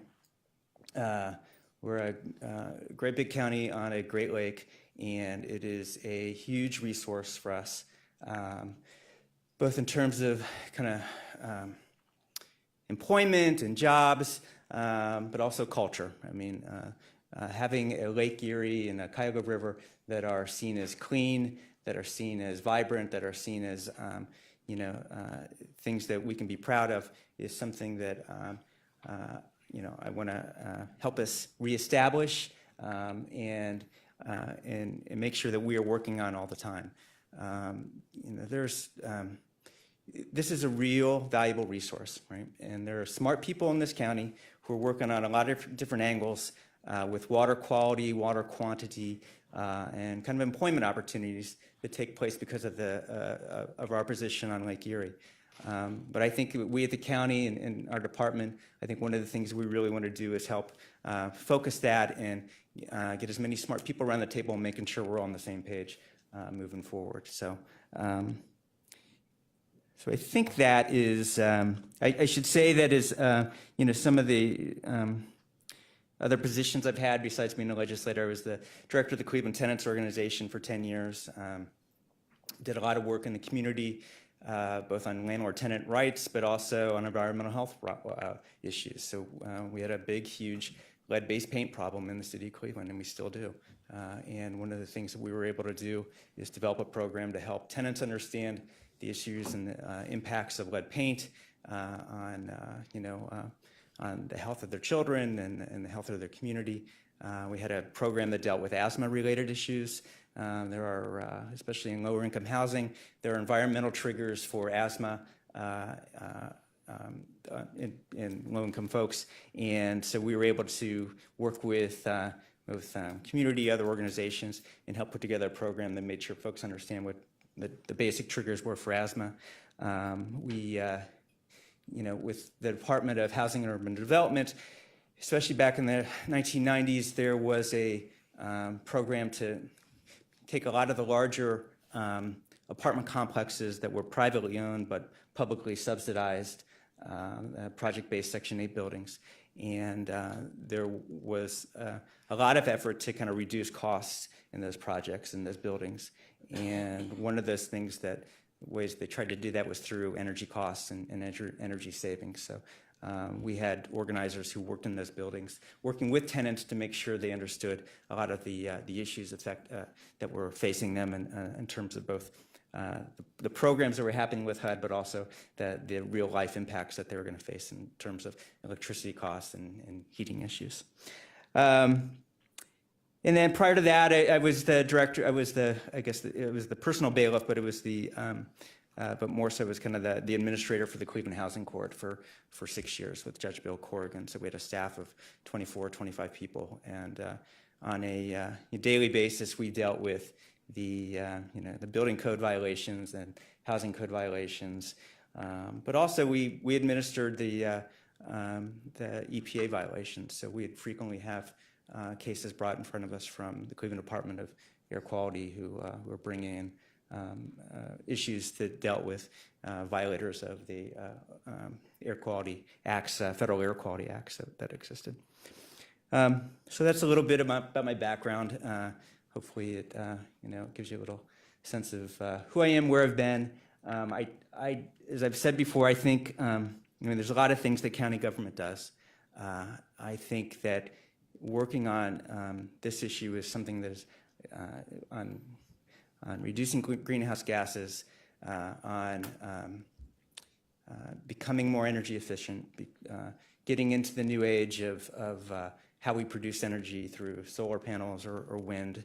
I think that's something that is ripe for us in Cuyahoga County especially, and that we should be able to both do because it's an obligation on our part to be doing that, but I also think that it's something we can take advantage of economically. I think we're in a right place, potentially a wrong time in our state's history, but I think we're in a right place where we're going to be able to take advantage of getting ahead of the game and bringing in resources into Cuyahoga County, because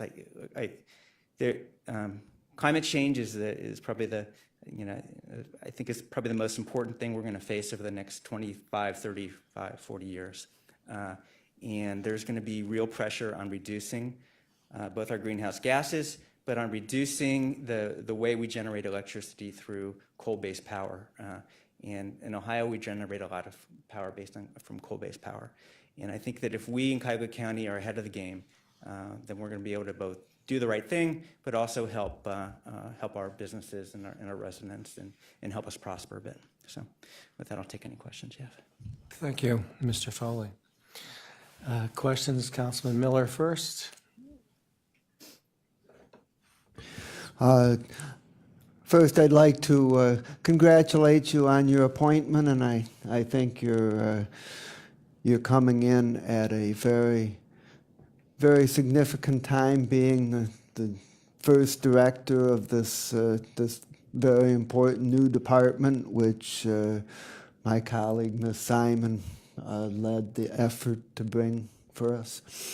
And my first question is about the climate change area, and I'm aware that and I'm sure you are as well, that the city of Cleveland prepared a climate action plan in considerable detail that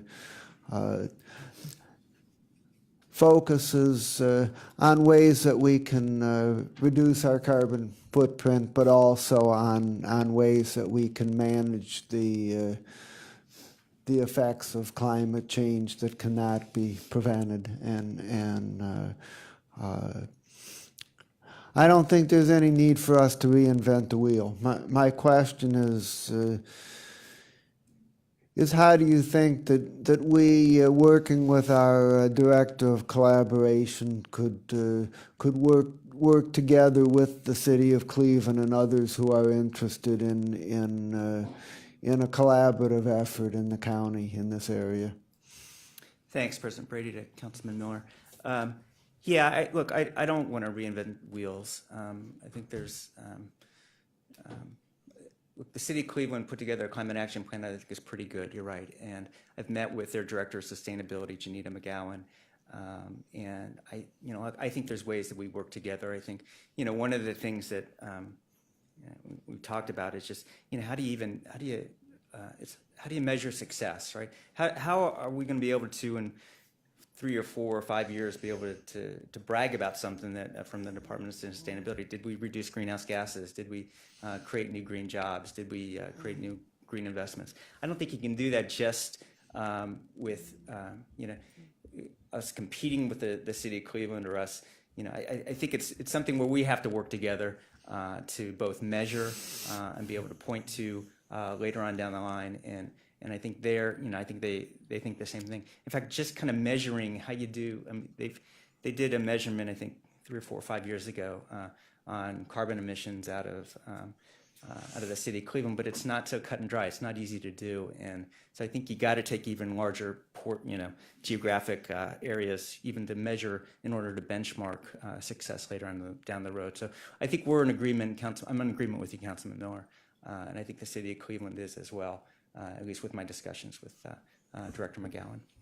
Mr. Chairman, Mr. Foley, the second question I'd ask is I'd mentioned the fact that the attention on climate change issues has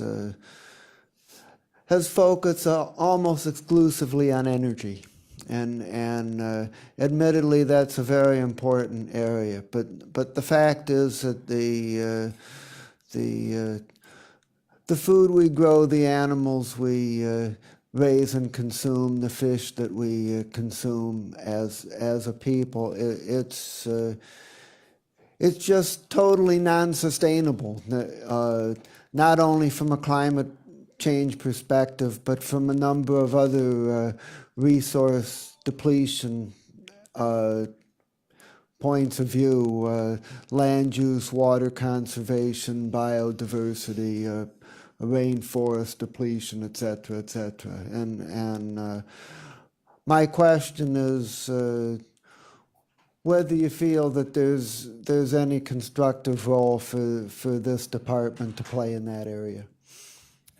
Council President Brady to Councilman Miller. I think so. I think that this is one of the things my daughter yells at me about. She's a vegetarian and a vegan, and I eat cheeseburgers too much, right? So I think that as we kind of get our feet wet a little bit, there are different elements of dealing with kind of carbon pollution from any community. One is transportation, one is energy and electricity generation. One is what you're saying is that where's your food coming from? What kind of food is it? I think that's something that we'll work on, but I think there's other groups who are doing that as well. There's farmers markets all over the community that I think we want to be supportive of. A lot of them are coming from local communities, bringing food in from local communities. I think at least, and that's something as we get our feet wet, I think that we'll look at. I think our first kind of effort, though, I think is going to be around energy, and I think we want to try to do some things of scale, and I think that there are, as Chanel Smith and I have talked about, I think there's some potential victories out there in terms of bringing in resources for energy efficiency and renewables that I think we really want to try to push as early and often as we possibly can. All right, Councilman Sean. Thank you. I'll stay with my two questions, and then we'll just keep bouncing back because I have a few. Thank you, Mr. Chairman. Your goals for the office are specifically 1, 2, 3. What are they?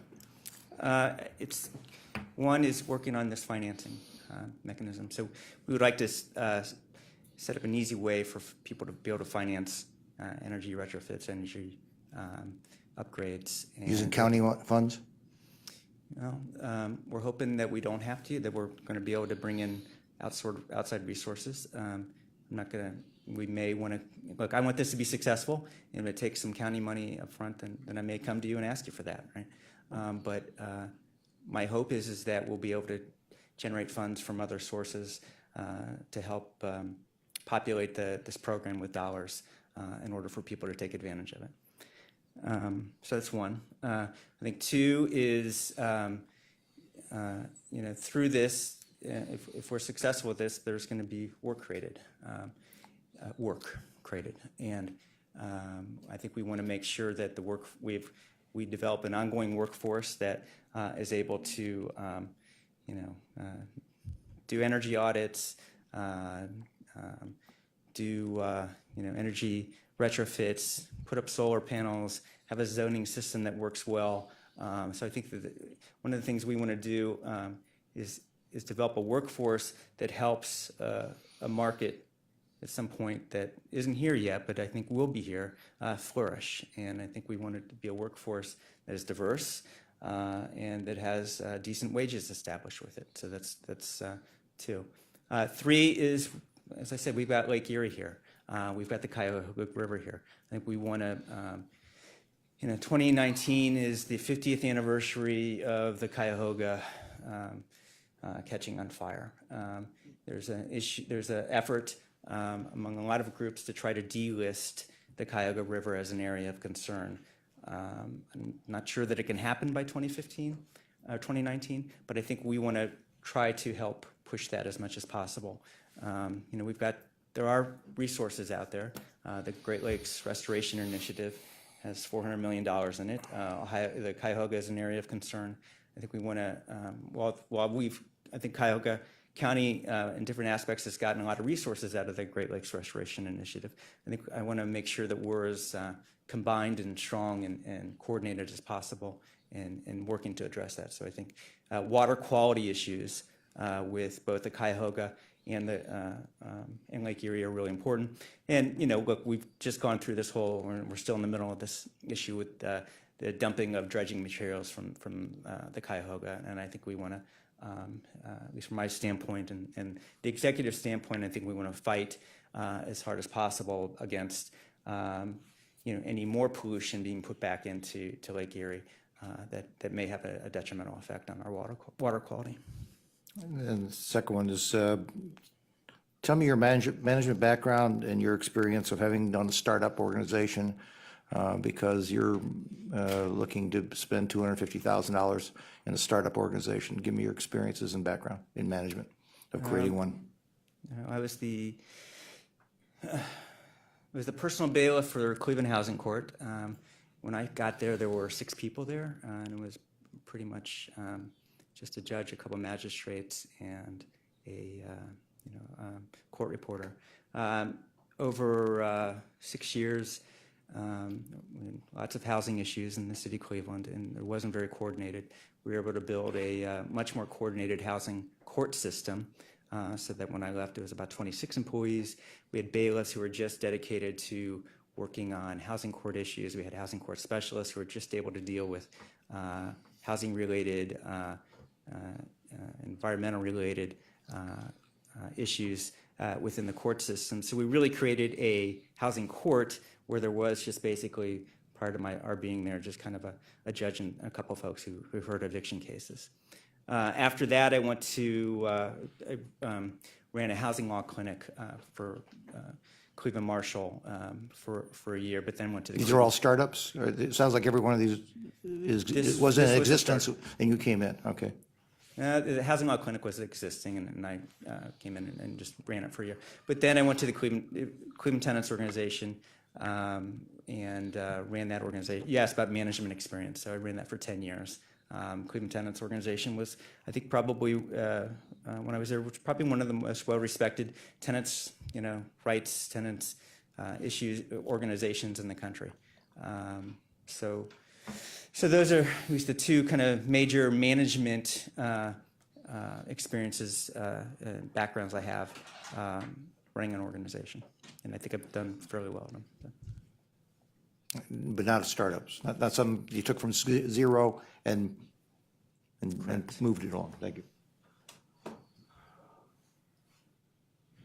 Councilwoman Brown? You mentioned education was going to be a part of the job that's listed as one of the descriptions. What would you identify as your two top education initiatives for the public, and how would you execute them? Council President Brady to Councilwoman Brown. I think that understanding how to get access, so financing kind of energy efficiency and kind of energy related projects is complicated. As I said, there's both kind of technology issues and there's financing issues. There's different financing techniques. There's these PACE programs. There's on-bill financing. There's straight purchases. There's third-party ownership of kind of devices. So I think one of the things that we want to do, because we want this to be more normal for people. We don't want it to be we want to help create a market for this stuff so it's out there and people are thinking about it all the time. Is educating people about how do I've got this, look, I want to reduce my costs on a new furnace I have to buy. I want to save electricity. How do I do it in a way that can help my business? I can make money on my business, and over the 5, 6, 7, 8 years payback period, or pay through online billing. How do I do all that stuff, right? So I think educating people on just kind of both the technology and the financing of this is important. Large corporations, look, they've got people who can do this, right? Small businesses, medium-sized businesses, residences, institutions, churches, they don't, right? And so I think one of our jobs is going to be to help make that as easily kind of understandable for folks as possible. So that's very important to me. Secondly, I think that we've obviously got lake quality issues, like water quality issues, but I think that climate change is something that it's not going away, and this is not dealing specifically with the county, because everyone should be kind of concerned about this outside of the county or inside the county around climate change. But I think trying to at least educate folks about what the causes of climate change are, what the impacts of climate change could be, and why it's something that we should all be concerned about. I think it's something that our department should be working on and educating folks on. How would you execute those initiatives? Was the second question. And that's, so we're 3 weeks into the job. So I think that especially with the financing aspect of this, is that we think we're going to have at least kind of a kind of one central hub on how to access resources that we're going to try to drive people to. And I think through that we're going to try to make this as simple and understandable as possible. And here are your choices. Here's what they mean. And here's some people to talk to in order to get some help. Doesn't have to necessarily be us, but we're going to try to. It's one of my goals is to make this as easy for people to understand as possible. I think right now we're talking about developing this kind of portal to be able to do that, which means internet access and web page access and things like that. We're also going to go and try to be out in the community as much as possible. Thank you. Yes, you used the word, I think, green jobs. That was ultimately maybe what's a green job? Well, it's a good question. In fact, the state of Ohio did a report in 2013 and listed about 31,000 green jobs. We've got in the state of Ohio at Wright State University, they've got some of the foremost kind of experts in developing what a green job is, defining what a green job is. So it's anything from people who do energy audits, who actually make solar panels, who go out and install energy efficient lighting systems in places like this. There's categories that exist out in the atmosphere, out in the world, and I can get those for you if you want them. How about Lincoln Electric, Horsburgh and Scott, Cardinal Fastener? These are all local Cleveland companies. Are they those green jobs? Mr. President, to Councilman Schron, I think so in some aspects, right? So if they're building, parts for windmills, right? Actually, in Cotw County in Northeast Ohio, we've got actually a pretty decent supply chain for windmill manufacturing. So it depends on kind of what things they're building or what parts they're making. But manufacturing is obviously a component of a green job. Yeah, all three of those companies make or did make until Cardinal Fastener went out of business, making parts for windmills here in Cleveland. Those are my two. I'll defer and I'll come back. Great, thank you. And I'm a little challenged here. I'm not, when we talked and I said, explain, I get your passion. The passion is not the issue. And Mr. Schron hit on one of my questions. This is one of the first new departments that we've instilled, and there are a lot of things that I liked about the legislation, and that's one of the reasons why, not to take anything away from Councilmember Simon, who carried the water on this, but I also co-sponsored this, which I don't co-sponsor a lot of initiatives that I don't author. So I get the retrofits, the energy audits. I mean, I'm with you on a lot of it. That's not where my challenge is, because ideologically, we the 11 of us have agreed and disagreed on items and supported the initiatives one way or another. So even though ideologically some of the things you've talked about, I may be challenged with understanding or not understanding, but getting behind, I respect the direction. And that's one of the things that differentiates us from other bodies, is that we respect one another. The challenge I have is in starting this new agency up, unlike the charter, which provides specific framework. I'm not talking about necessarily about your qualifications or the qualifications of the agency itself, but either the charter or ORC kind of provides some framework as to how jobs are to be performed, whether it's the law director, whether it's the fiscal officer, the treasurer, and so forth. There's none. And so it's great because it gives you the flexibility, and as one who's been involved in various startup companies, that's one of the things I appreciate. It gives you the flexibility to be creative. But not once have I started an entity up or been involved in a startup where the board has basically just said, here's a blank check, or here's a budget, go do whatever you think you need to do without being held accountable to them. And if I can ask you to do this between now and the next 2 weeks, I don't feel so conflicted enough not to move this out of committee, but I would like to see somewhat of a framework. I don't want to say an executive summary, but something more concrete as to vision, strategy, implementation, outcomes that you and your deputy director, who I think is extremely well qualified, plan on doing. So as you would come to a corporation asking for an appropriation, there's some type of business plan or model. We don't have one for this. So if you could, high level, but put something, present something to us that we can use to gauge how this entity plans on operating. And also, if you could include in there, and I don't expect an answer today, but if there are growth plans, whether it be staff or, as Mr. Schron alluded to, financial resources, what you think, and this may require a deeper discussion with the executive, and I understand that. That's why there's not an immediate urgency today, and I'm asking for any of that today, but to provide some guidance to us as to what we can expect this new agency of the county to do. Thanks. Sure. I'd like to get my 2 cents in. It's a little different. I know that the kind of area that this new department is going to be dealing with is not as familiar to a lot of people as some of the other things that the county traditionally does. But one thing I do know is someone who's sort of happened to, by coincidence, shared the same general turf as Mike Foley over the last 20 years on the west side, is that every time he's taken on a job, it has been unanimous that he has been extremely exceptional in his ability to accomplish the job.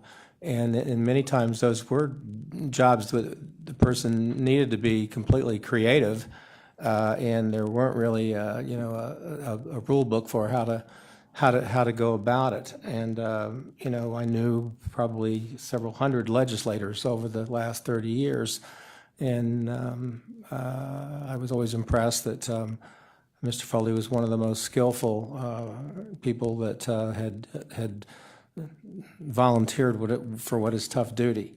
But to maybe give a little comfort to some of my more conservative colleagues, I also know that in spite of the fact that he is unquestionably a progressive and an idealist, that he is an extremely practical person who has been able to work through complicated issues and has his feet very firmly on the ground. And I want to make sure that I don't hesitate to say that. So that's just an endorsement. Councilman Jones. And I'll just ask one question, or actually make one statement. We have certainly focused in this county on community benefits. You have a new department, and I know you need time to really craft and form and over the next few months what your agenda is. But as you develop that direction for this new department, I would like to see what the efforts will be for sustainable jobs and sustainability in this and economic development in this arena for our disadvantaged residents of Cuyahoga County, and what that effort looks like. And I know you have experience yourself and in your department with Ms. Smith. So those are the things I'd like to really see how you formulate that over the coming weeks and months. Thanks. We'll do that for you. Any other questions? I know we're going to go back to Jack in a minute, but I want to see who else is. I'll just wrap up. Okay. Jack. Could be a while. I just want to be clear that recycling is something that we've been doing for, I live with that. I don't know if you've ever been out and seen all the various environmental and recycling awards we've won. So I'm not opposed to that. The concept of getting a building more efficient and energy productive out of that, and that's why I did vote for it. Where I drew the line and had a clear understanding was that this was not going to be one in which we are going to go out and do a couple things you've already said, unfortunately, create markets and establish green jobs. A job is a job, and I think the folks will agree that every job is a good job. There's no better or no worse out there in that respect. And we've just gone through a national undertaking with somebody trying to create markets, and we saw $500 million go to Solyndra. We saw Fisker Automotive go $200 million. We saw Almost Solar Corporation. We saw Ecology Organization for battery recharging. We saw Smith Electric take another $32 million. It's billions of dollars have gone down because the markets were not interested in the products, at least at that point in time. Who knows when they will, who knows if they will be. Europe is already obviously pulling back from a lot of these same things that they have decided are not, the wind turbines are now being pulled out of European markets and stuff like that. So creating markets and trying to create green jobs versus if a Lincoln Electric welder is being used to weld a wind turbine and somebody wants to buy a wind turbine, God bless it. If somebody wants to buy a Horsberg and Scott gear that's going to go inside of that wind turbine, all the power to them. If somebody wants to buy, unfortunately, there weren't enough people that wanted to buy the Cardinal fasteners, which is, as you probably, I'm sure you're well aware of Cardinal Fastener here in town, because President Obama came there in his when he was president-elect, and went there to tout that as one of the places where green jobs are being created. If we're talking about you going and asking for the same economic development funds that Mr. Kraus was just talking about, I will have a problem, because I don't want to go out seeking markets. I don't want to go out and create green jobs. The jobs are a job. If a job happens to have some green components to it, so much be the better. But there is not a segment in my mind that says we create green jobs. Comment? Mr. President, thanks. Councilman Strawn, I'm not going to comment on all the market failures that you talked about, Solyndra, and it's been kind of a political football for years and years, and kind of the political and culture wars for a while. Look, I'm going to say this. I think that I think that the political culture, I think the environmental culture, I think the economic culture is going to be changing, and it's going to have to change because of the fact that our environment is getting much worse, and we're going to have to do a lot to change how we produce energy, how we save energy, how we move around. That's stuff that we just have to do, and kind of the history of our economic structures, both in the United States and Europe, government has been a part and parcel of helping develop changes in what our current markets. It's reality. We build roads, we build bridges, we help companies get from one place to another. We do lots of things in terms of helping generate new economic activity. And I think that this is something that, given what I believe is going to be, and I think most people agree with me on this, is that we're going to have to change the way we do a lot of things in this world, how we make things and how we use electricity and use energy. And it seems to me that we need to make it as easy, both for people and businesses in our county. I think we've got a duty and responsibility to do that. I think we need to make it as easy as possible for people to understand what consequences are, how to access technology, how to generate electricity in a responsible fashion, and I think we've got that ability to do that, and we will have that ability to do it, and that's what I want to be part of. And I think that someday there will be a normal market for this stuff. I don't think we're there yet, but I think that Cuyahoga County government can help do that in some fashion.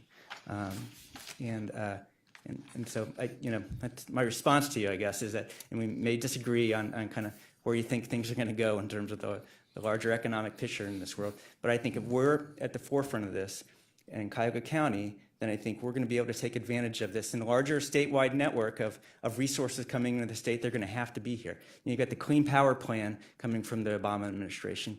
Those rules are going to hit probably in June or July, which means that we're going to have to reduce our the amount of electricity we bring in from coal-fired power plants, which means plants like the Samus plant down on the Ohio River and other sources of energy generation in the state are going to have to become greener and cleaner.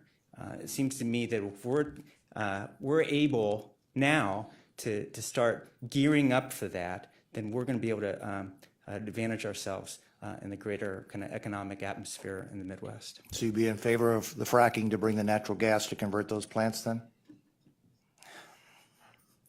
Mr. Chairman to. You can be just Jack and, yeah, Okay. that's right. The two of us can go I'm used at it. to the legislature where they force us into you, I guess. Yeah, we're not quite that formal, yeah. Councilman Shawn, look, fracking's happening.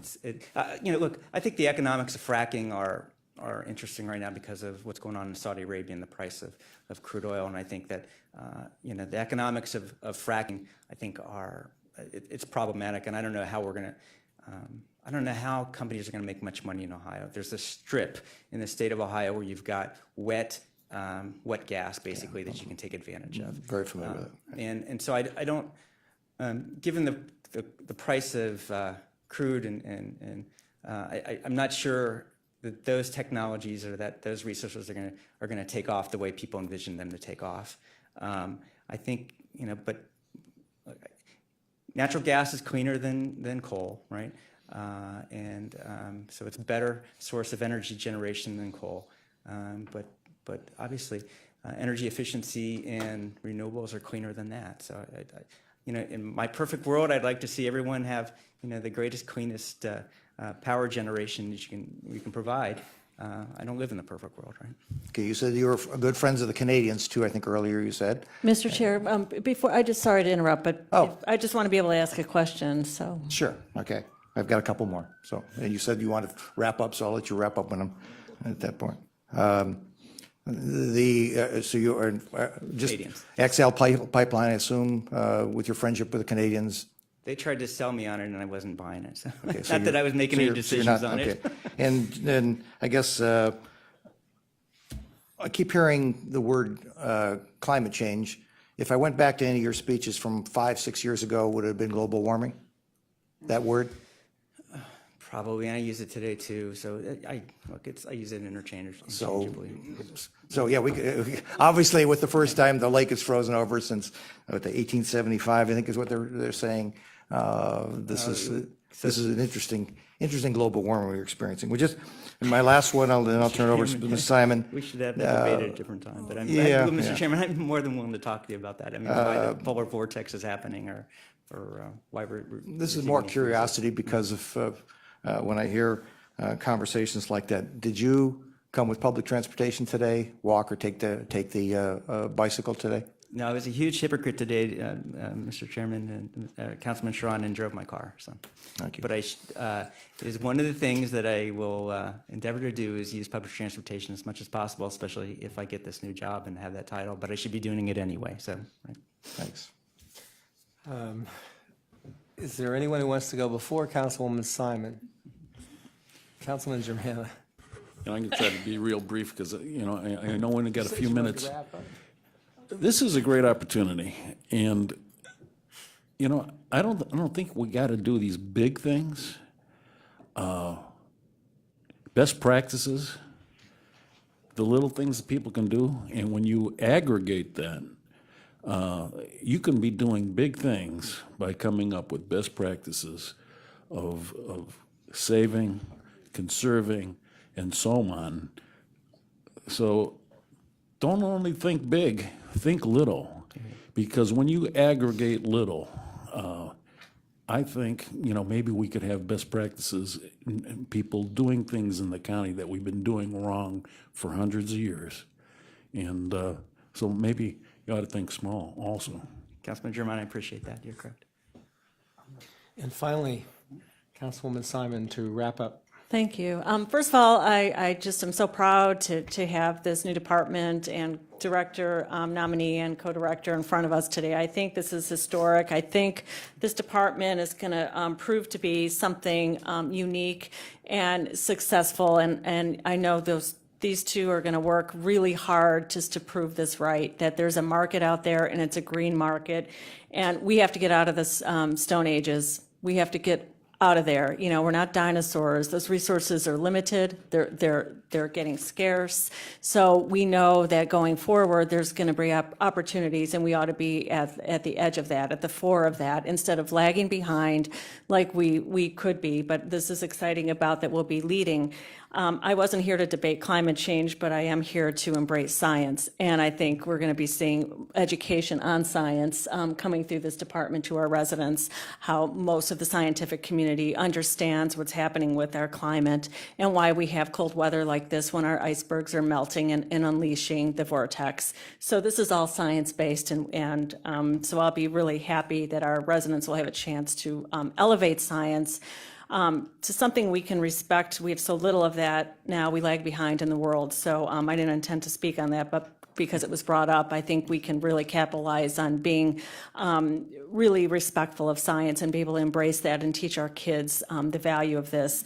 In terms of market success, we heard about Solandra and the couple failures of subsidies. When we look at subsidies, we see the oil subsidies, we see agricultural subsidies that are taking us backwards and hurting the middle class and working people.